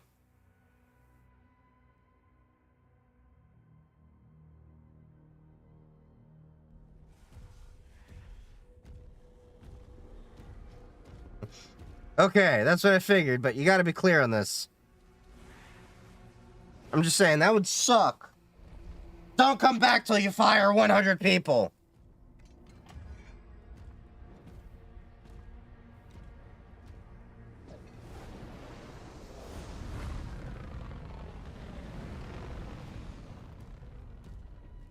They would fire me shortly after. I'm a heartless bastard.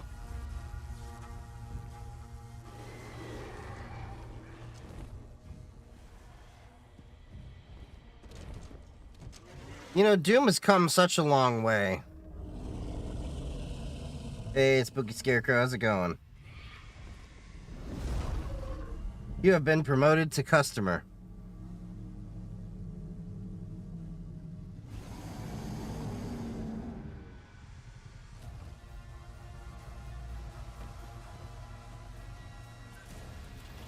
What the crap?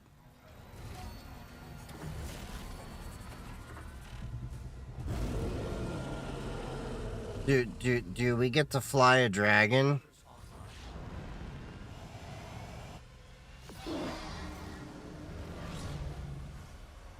Are we flying a mecha dragon? You go in a ham venture, immediately devastated that it wasn't ham themed.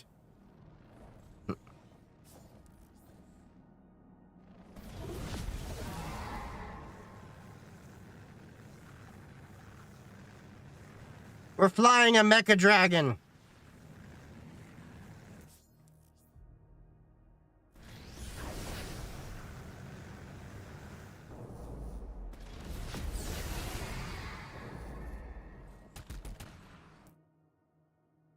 Q to descend.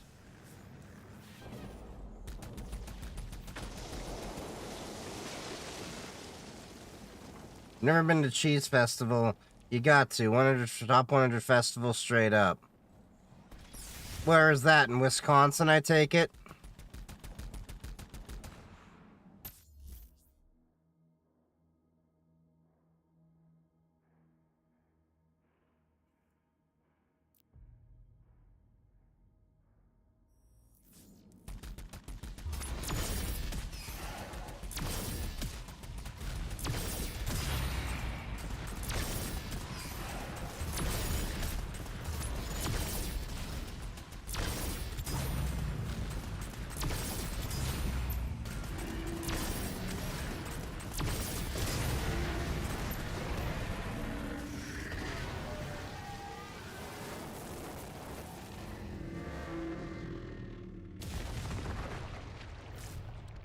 That is, badass.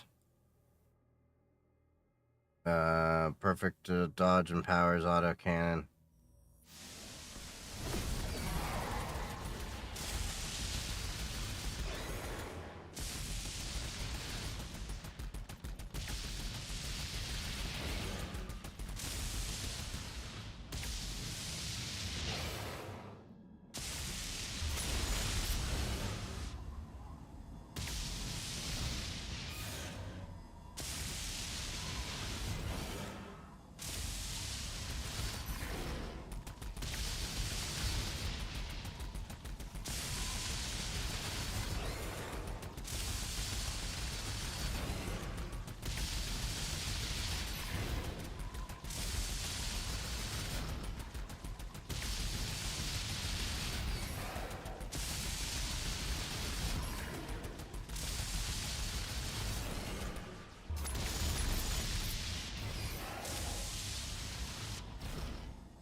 That is, like, janky how that fires up like that.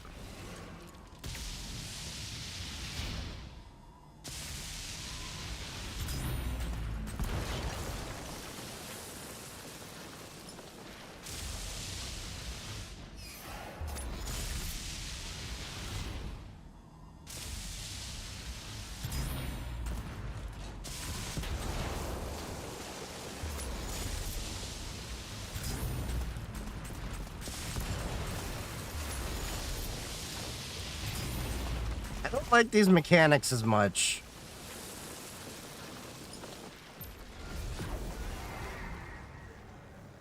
Meant to be a cheese festival. There's tons of cheese festivals. Using your autocannon while boosting increases the fight. Chase down hell ships.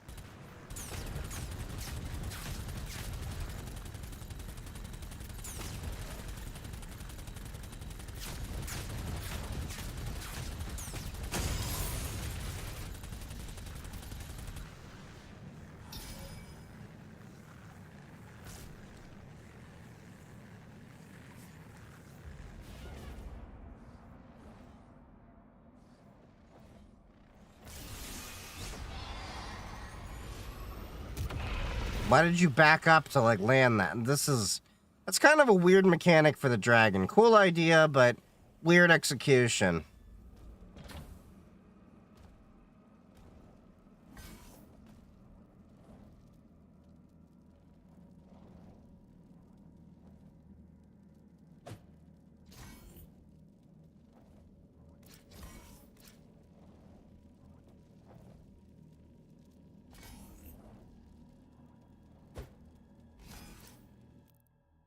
I think they took that mechanic off a studio they own. It seems mad familiar. Maybe. I'm trying to remember my commands. Hold on. Shield throw is 5. There we go.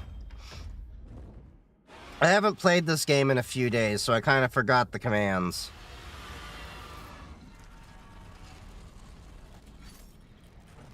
Wait. You made me disembark just to throw a shield?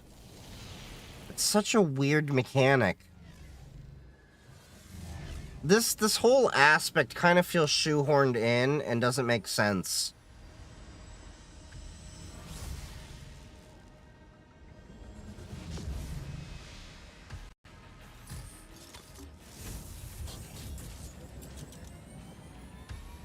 Assault mode engaged.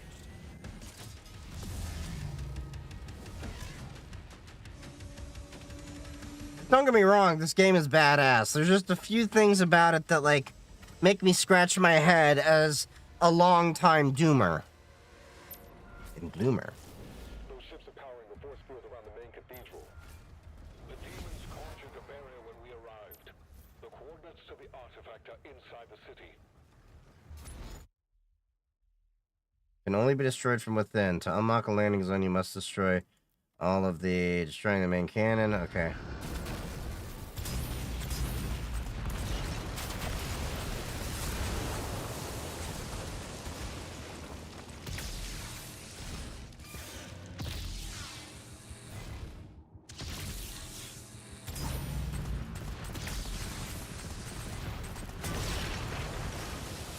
Such a weird mechanic.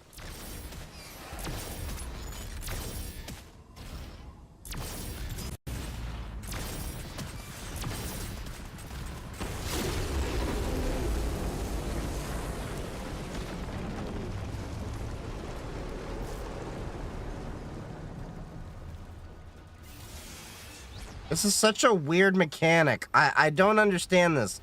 Why did this part have to be, you know, shoehorned in? The engines on the hell ship.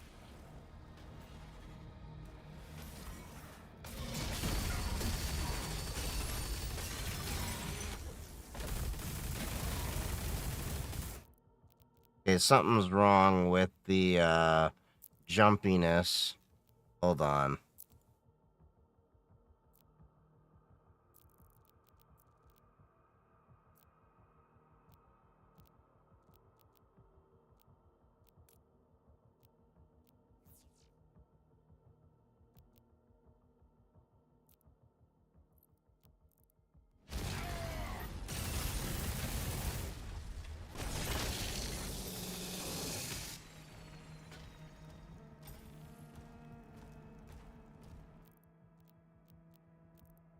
Hold on. Something about this is just being weird.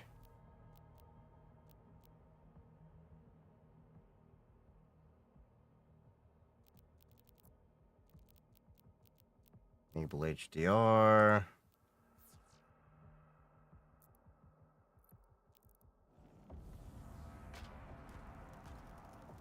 I don't know, it just feels like it's a little jumpy compared to when I was last playing it.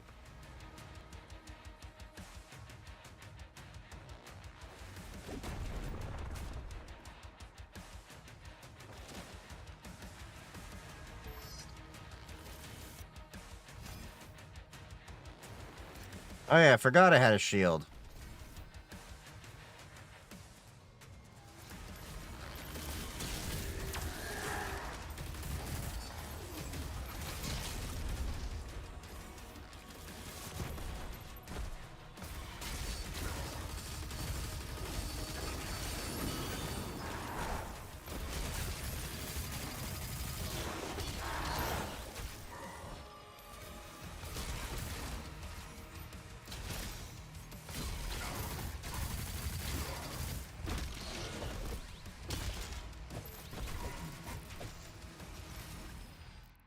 Why are you feeling like so jumpy all of a sudden? You didn't feel like that last time.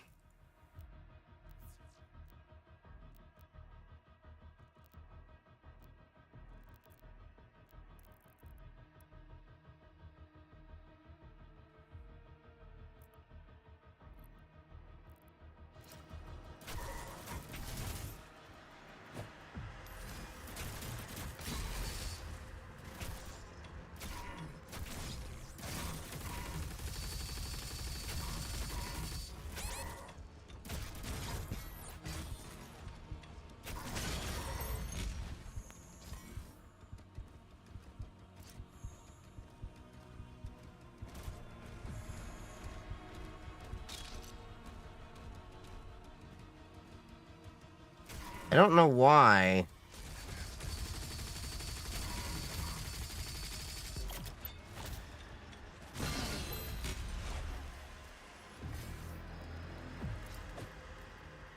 It's weird because it was like so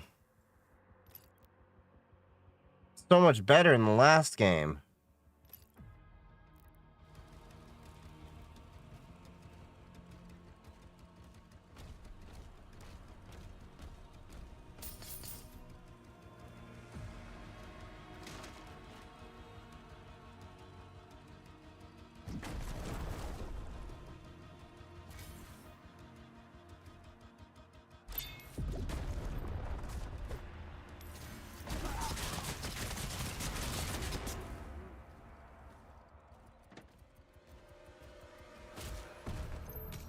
There we go.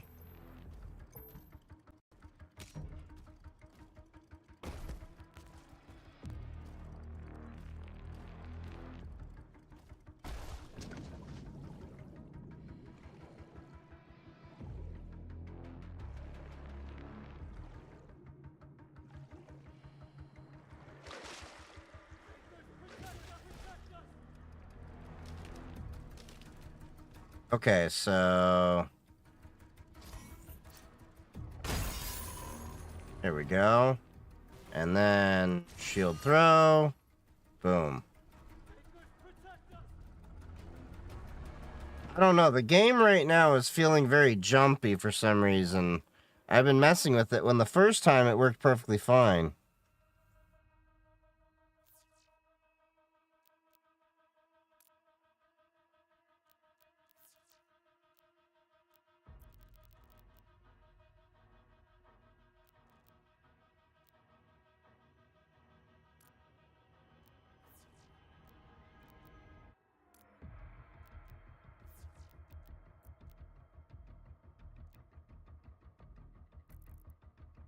Is it?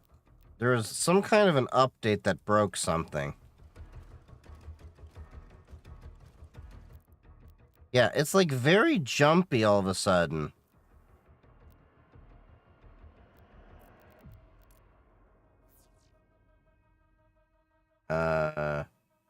Rendering our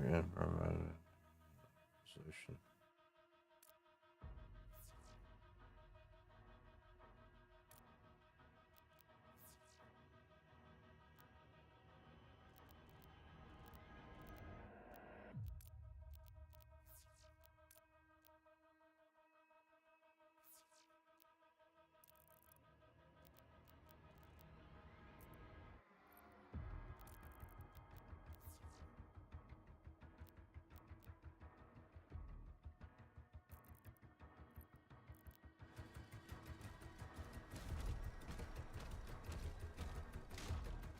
Okay, I think that may have fixed it.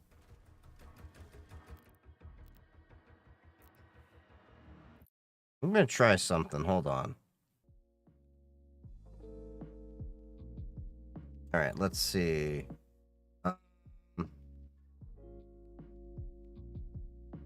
Proton GE. Let's grab a new Proton GE and see what happens. They had a new one. Remastered. Doom 2016. No niches. Okay. Broken mouse pointing in game. Okay, so there is, I think, some fixes with this one. So let's grab this release of Proton Glorious Egg Roll, see if that fixes it. Because I think we were just running off of the,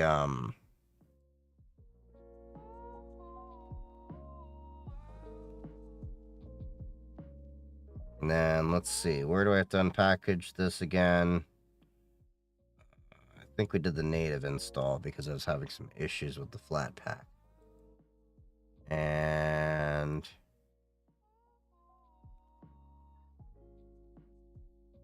yep. All right.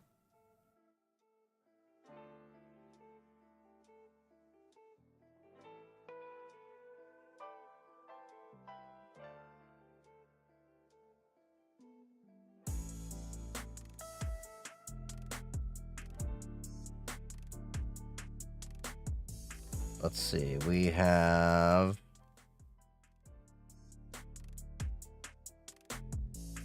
we need to go to .steam Steam compatibility tools D.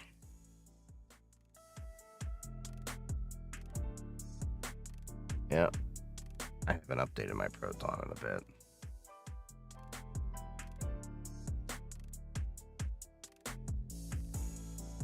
Then quit that.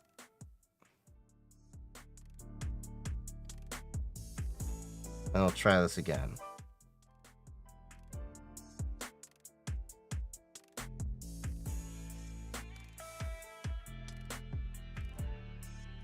Yeah, I gotta relaunch that.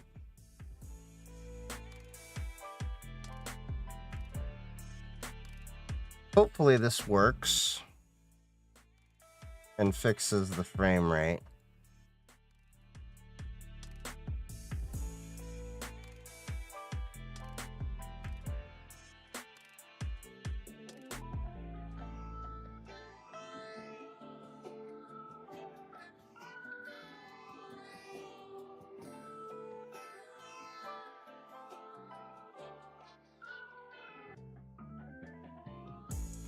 All right, let's get properties, compatibility.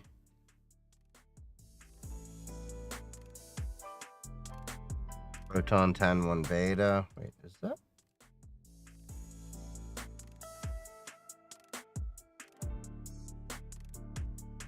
Why is that a beta version? Do you help creating a business email domain name? I can. I've made some content on it. Why is that listed as beta? Oh. Proton 10. Oh, not GE. Okay. That explains that. Need some help. What do you need help with? That should fix it. Keep getting confused. So what you need to do is just buy a domain name. So I generally buy my domain names through Cloudflare. Then I set up my business emails with Office 365, and it's pretty straightforward with the steps there. So basically what you need to do is you have to buy the domain name, just like you would for a website or anything. And then you have to essentially set up your MX records, which are how the DNS knows to set up the email.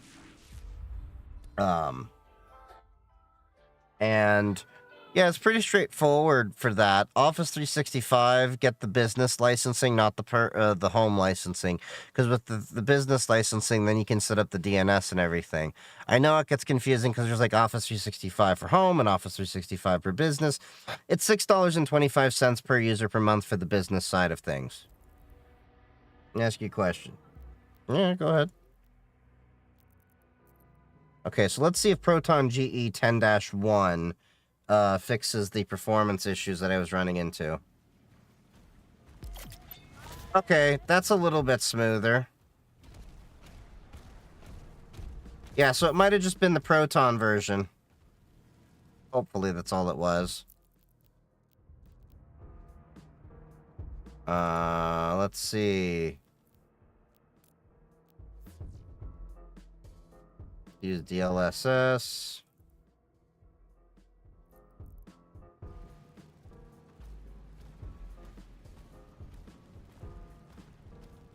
Too much work to run it on Linux to run my console. Hate to break this to you, but any PC game's gonna need a little bit of work. Okay, no, it needs XE. Hold on.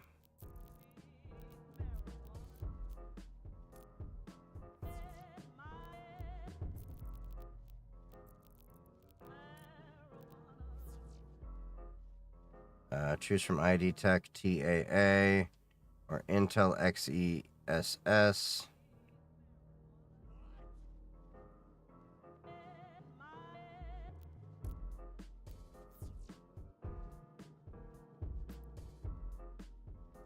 Morning, Charlie.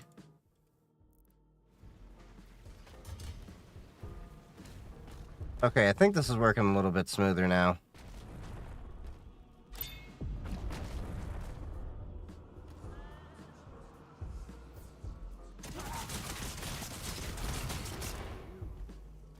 If you've been using a Gmail account but changed to a business email account, can you merge the emails? No. Because Gmail is owned by Google.com. So what you need to do is at most forward the emails to Office 365. This is why I always tell businesses outright, do not use a free email account, and immediately when you get your domain, make a business grade email. Because you'll run into those issues where you're going to have things porting over to the Gmail. Now you can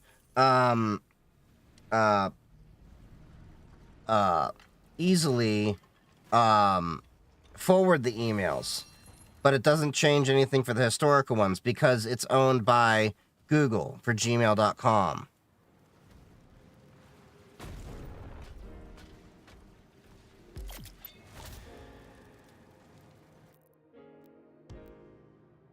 Yeah, anyone that's like, well, you know, the console is made to play games out the box. You're never going to get anything to work as easy as console, but you're also never going to get anything to run as slow as console. How are you liking the game so far? It's got some weird mechanics. iCloud Plus has some great domains included. Yeah, but it's not scalable. In terms of business, it is not scalable. Your two choices are Office 365 or Google Workspace, really ideally for most businesses. Yes, you can use Proton Mail or Tuta or any of that, but in terms of business collaboration and everything, Office 365 is still the best out of them all. You game on Linux? Absolutely. Let's see. Shield upgrades. Against spotter demons. Charge based on the size of the demon.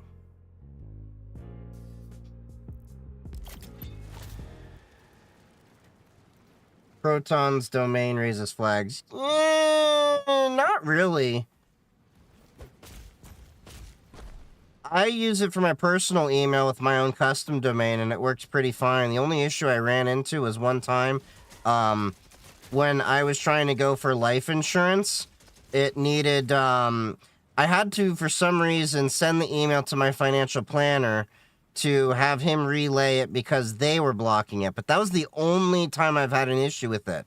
And the entire time I've been using Proton custom domains and stuff.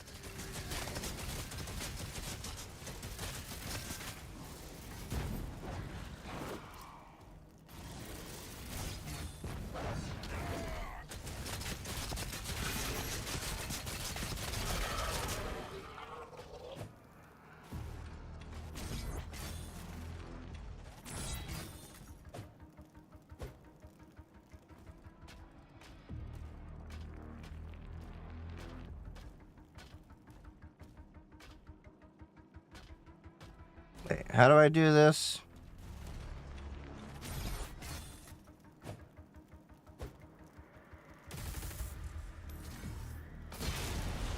Oh, okay. I was like, there's something I gotta do with it. I haven't played this game in a minute.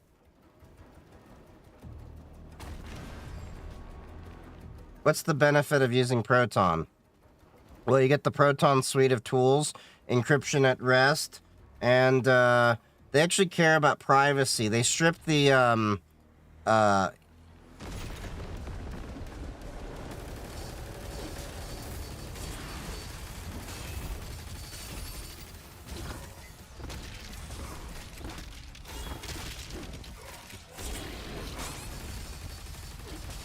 God damn it.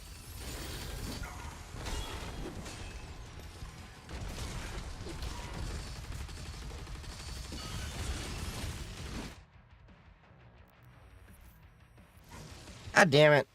I forgot a mechanic. If on Twitch, got this one a non-user watching my streams, that's it. Yeah, that'll happen. You also need to interact more on your streams. I was on a couple of them, and you didn't pay attention to when a few people were there for a bit. I know that's something that takes time to figure out. Just giving some friendly feedback. Like, interact with your streams, talk to them. Like, even if there's no one there, pretend there's someone there. And just, like, comment on what you're doing and everything.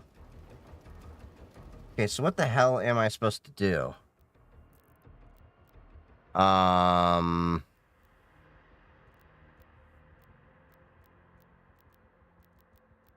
Okay, Glory Strikes.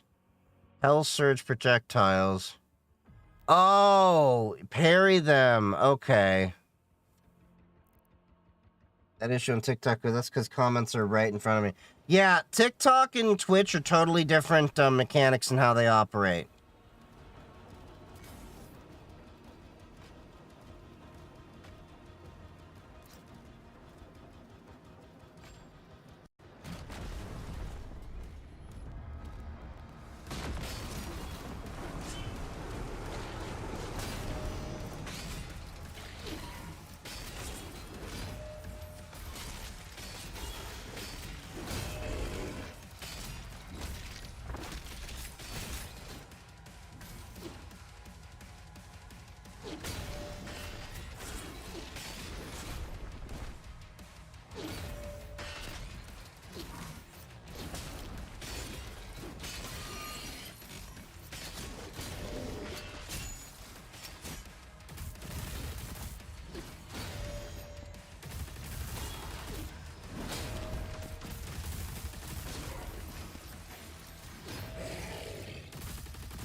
There we go.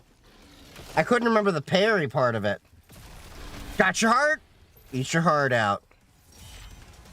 Max ammo increased. You still lockpick? Yeah, of course I do.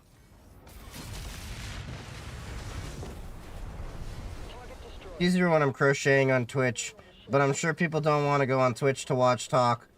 You'd be surprised. Most of my streams involve a lot of talking for that reason.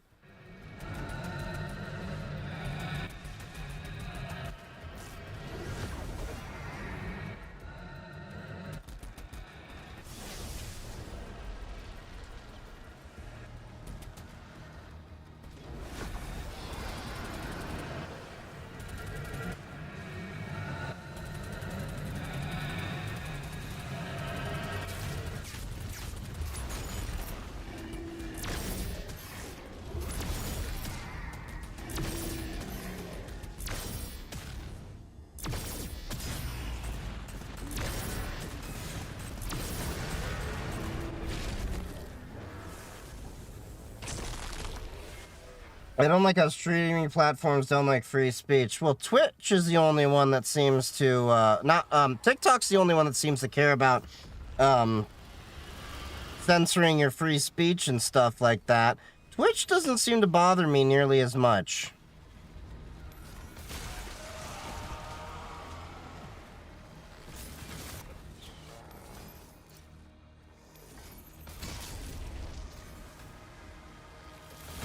Oh, hello, big boy.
crap, I'm about to be boned.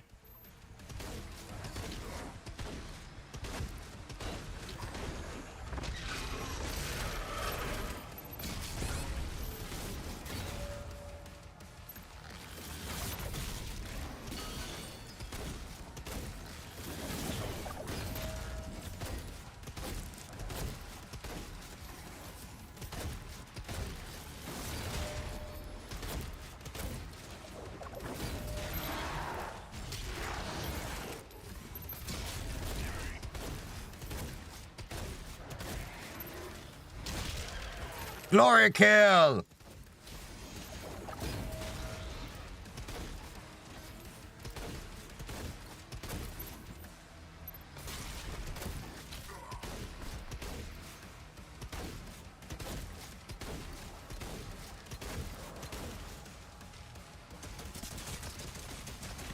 Come on, come on.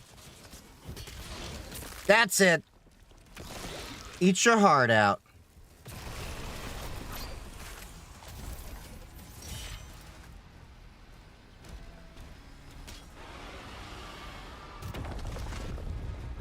I'd be unhinged on Twitch, but you can't have guests unless you patch them in with Discord or something. Or you can have guests with on Twitch and stuff. There's ways to host them.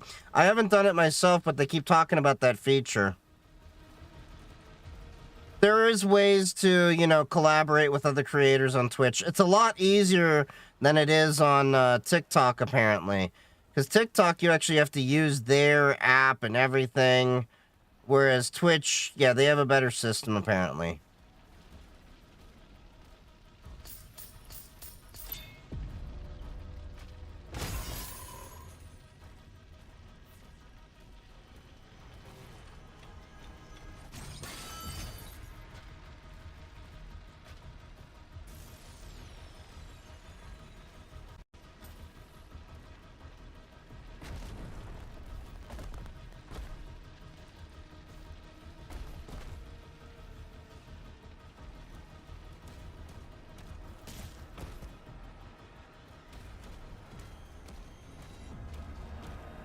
Okay.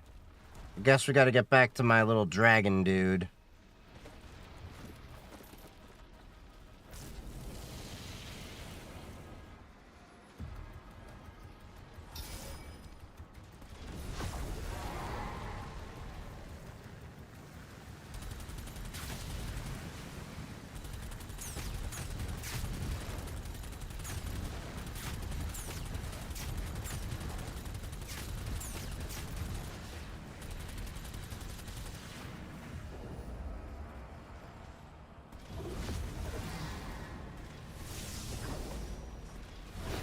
Okay, come on.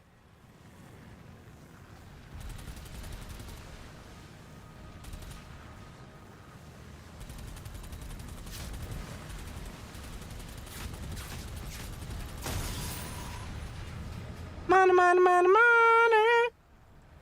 What difficulty are you playing on? I think I'm playing on like the medium or something like that. I don't remember what setting I had.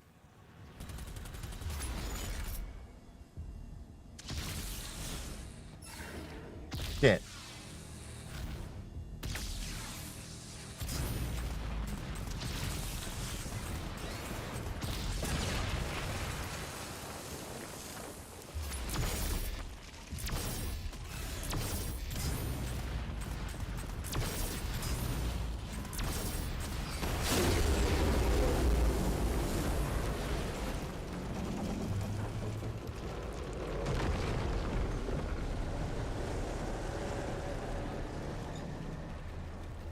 Oh, there we go.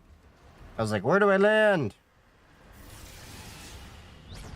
Are you going for 100% completion? I'm going to just 100% enjoyment. Mark the engines on the hell ship.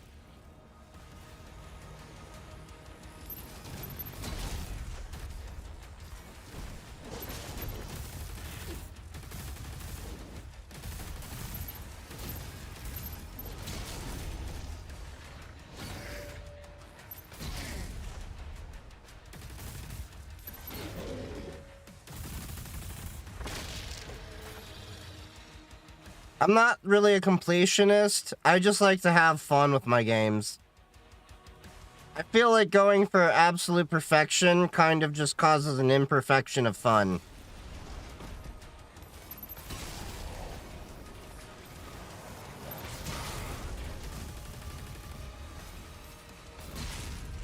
Yo, can somebody get this dude some Ozempic?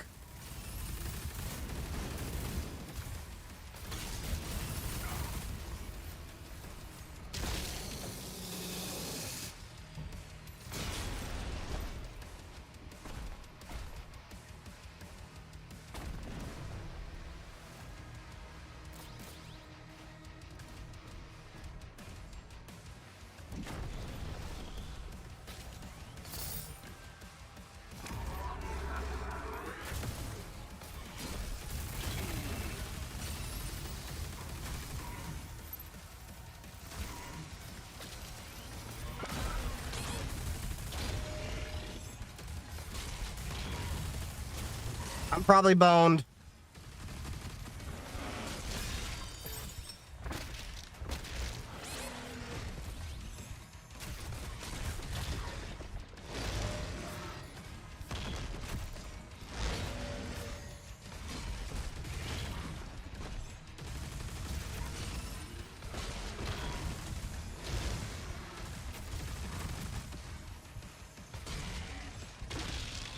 Oh, that was close.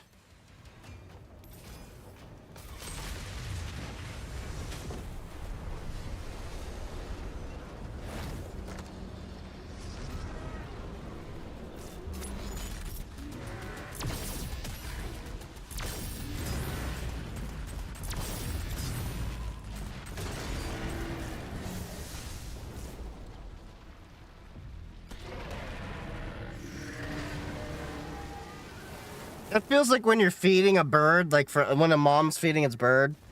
A bird mom is feeding its kid. What the? Look, I don't do words well.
Come on, you little bastard.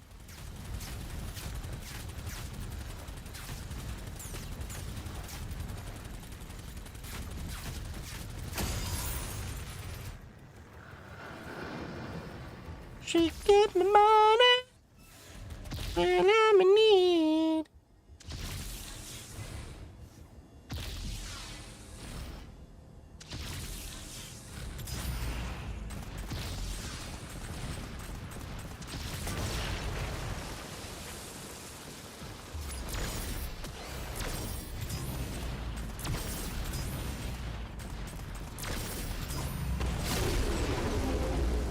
There we go. This is Doom Dark Ages.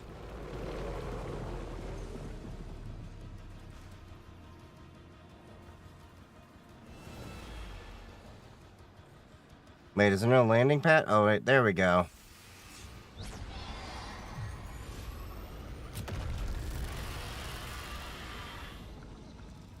Is the stream on YouTube area study for anywhere else?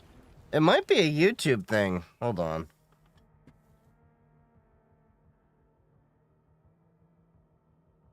Yeah, I'm not dropping any frames or anything. It might be a YouTube thing.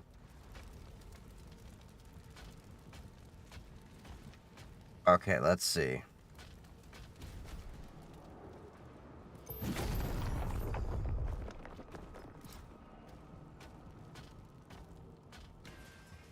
Frames look good on TikTok. Yeah, well, TikTok's downgraded to 720p, so I kind of expect that.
Okay, so where are we going to next?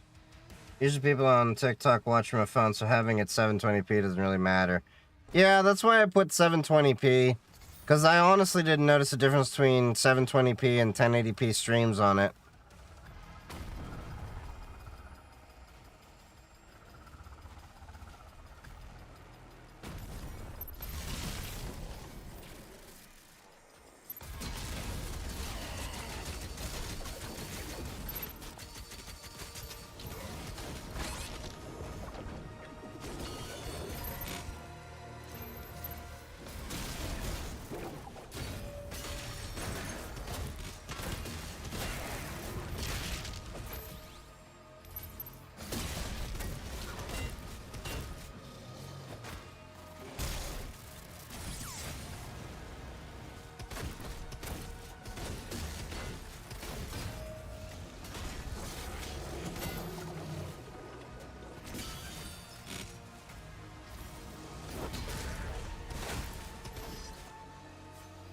Ask your doctor about Ozempic. Because you were certainly a badass.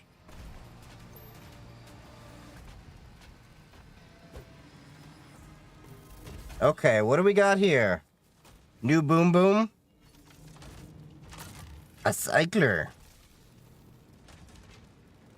What's it do? Powerful plasma spikes. It also can quickly overload plasma shields. Okay. So, plasma gun. Okay.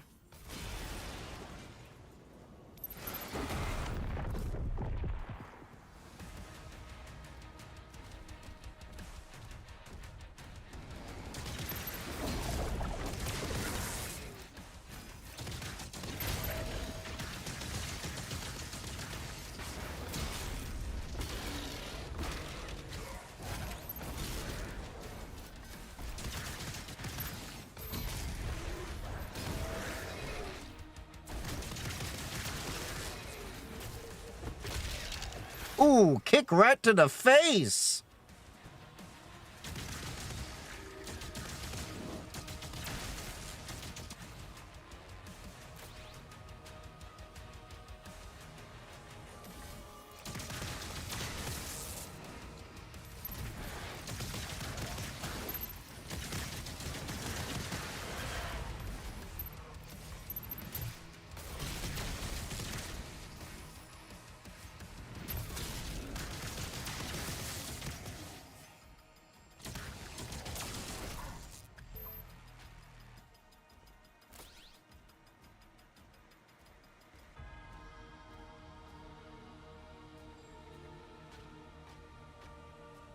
The double barrel shotgun is probably the best. I haven't gotten that yet, but the double barrel shotgun is definitely a fan favorite.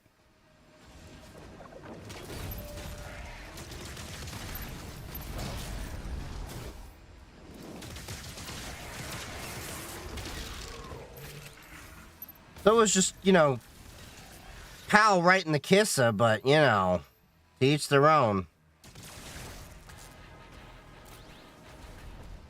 Alright. Give me that armor. Try not to spoil anything. Well, double-barreled shotgun is a classic to Doom. Haven't played it yet. I haven't played this game that far yet. A codex. Alright. No boss. Alright.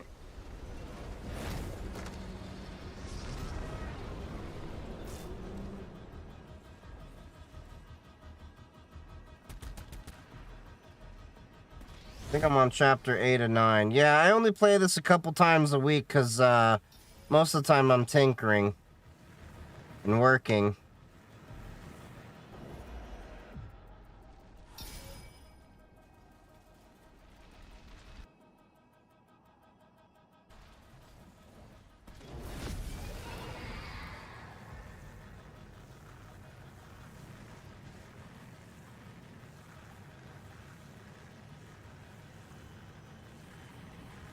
Okay, where we need to go now?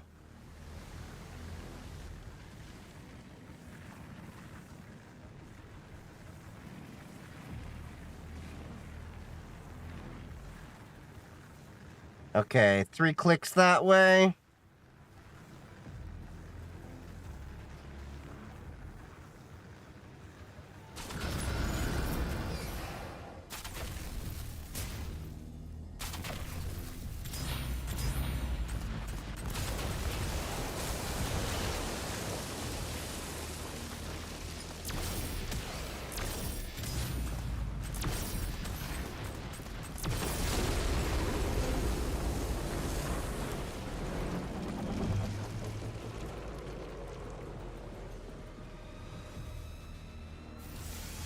There we go.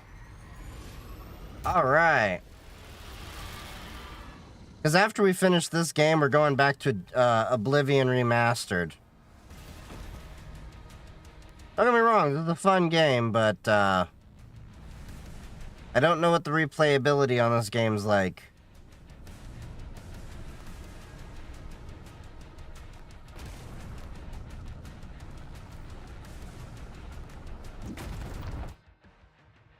Enforcers a high priority target. Demons are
There we go, you son of a bitch.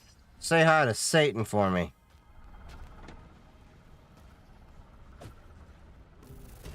Alright, what do we got here? There we go, Super Shotgun. A fan favorite in all Doom games.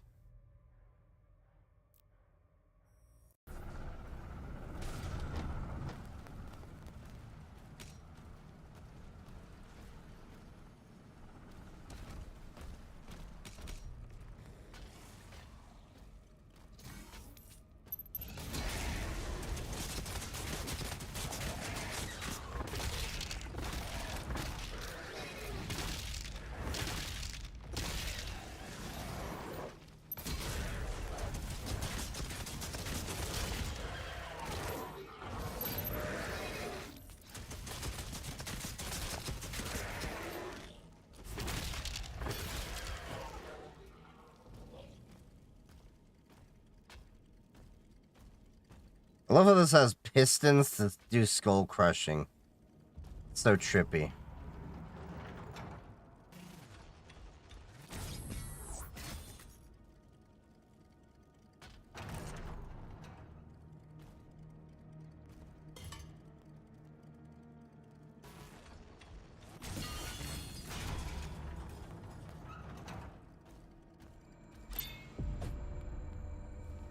I got a ruby.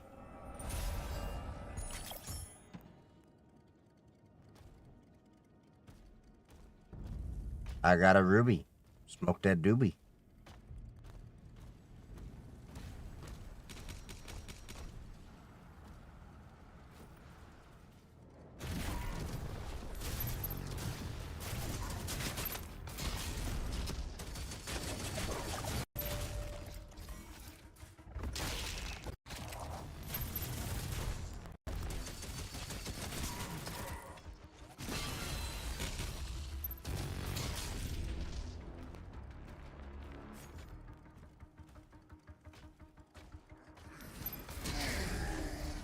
Oh.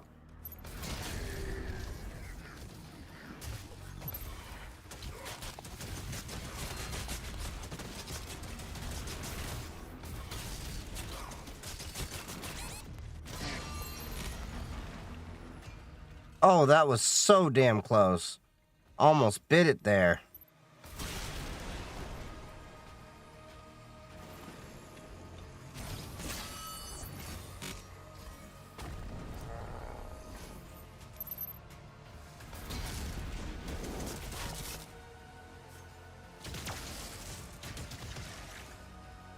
All right, let's see. Who's next?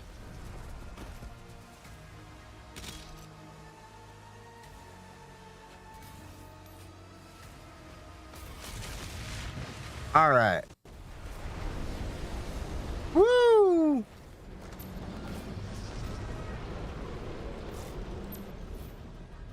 I still feel like the dragon mechanic here was just kind of shoved in as like, oh, wouldn't this be cool? But, we could have done without it.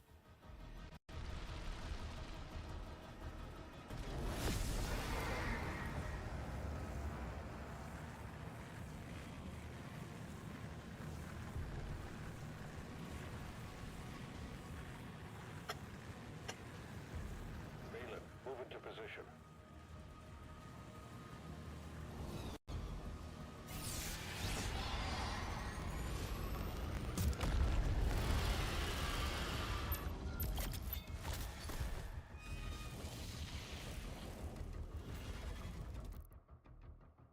Okay, so let's see.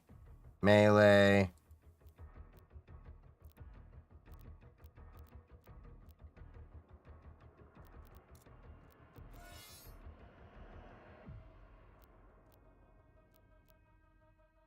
Steadfast. The shield will recover faster from taking damage.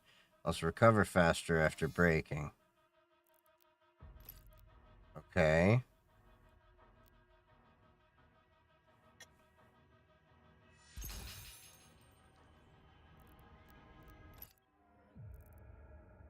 Pulverizer.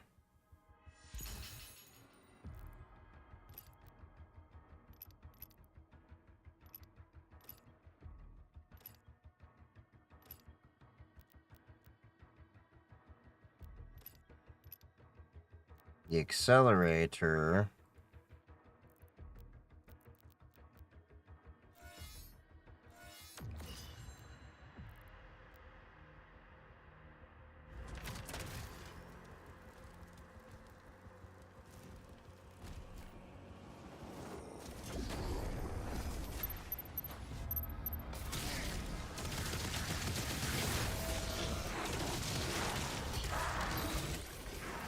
Eat shit and die, motherfucker.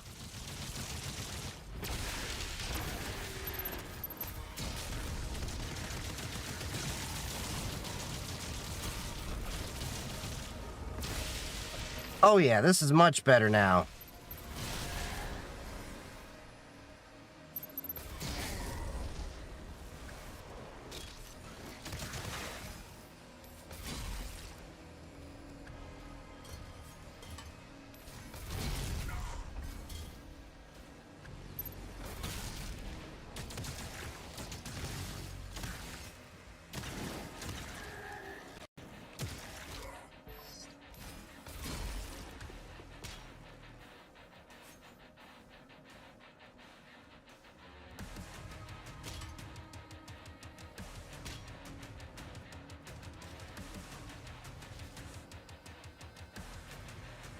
Oh, there you are.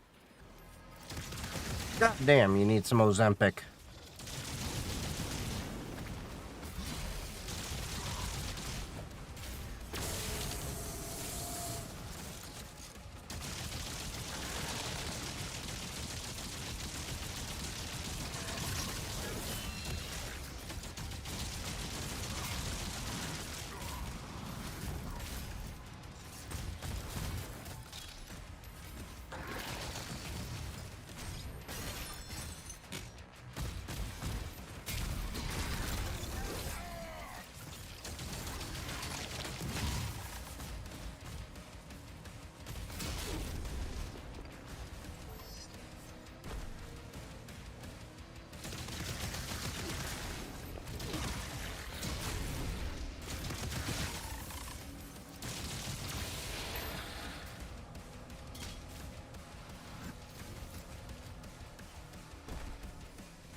Okay, come on.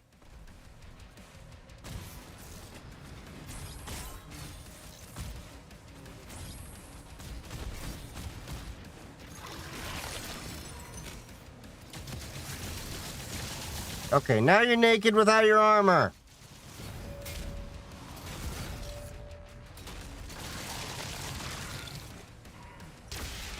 Bye-bye, buddy.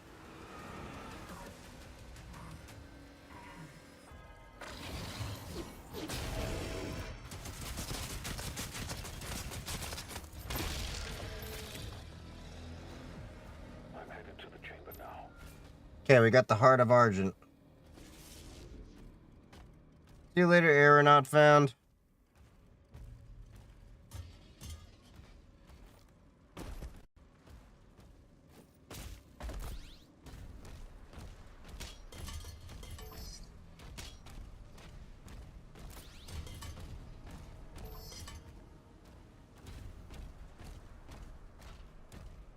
Alright, let's see. We get all the ammo? Think so.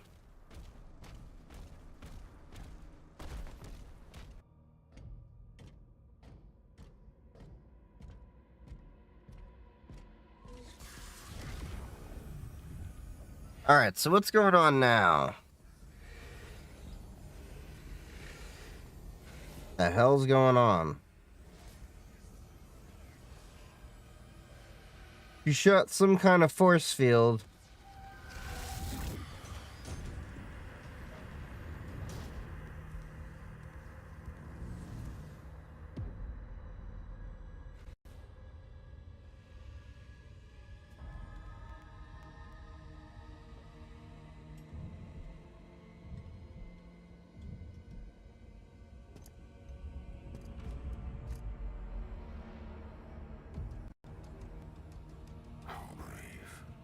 Okay. So, we're blowing shit up.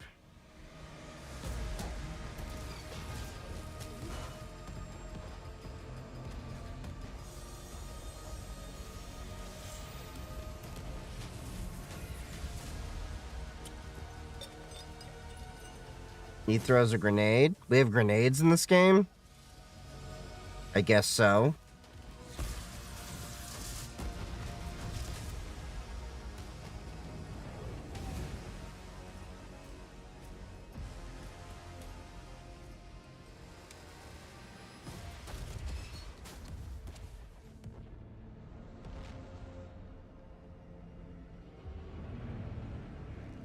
The floating city is not floating so well.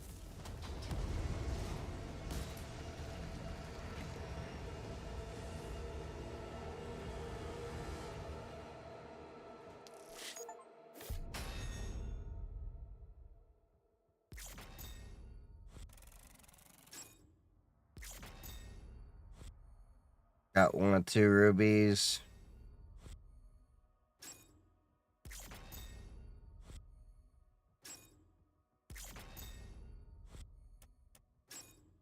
Got the demonic essences.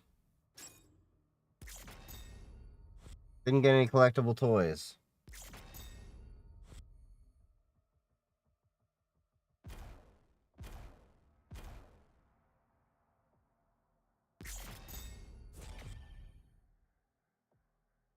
Okay. What chapter is this? 6 of 22? Okay.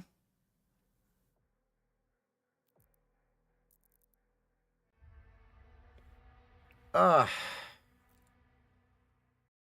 It's a fun game, but it's very, very intense and fast paced. But that's typical of Doom. But yeah. I'll definitely have to play that some more. I can't figure out why it's stuttering so much. But then again, part of that might be just that it's time for me to consider an upgrade to my machine, which I really don't want to do. Because as we know, GPUs are so expensive right now.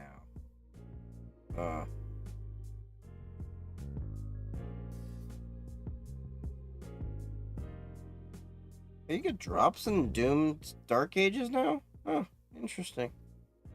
But, yeah.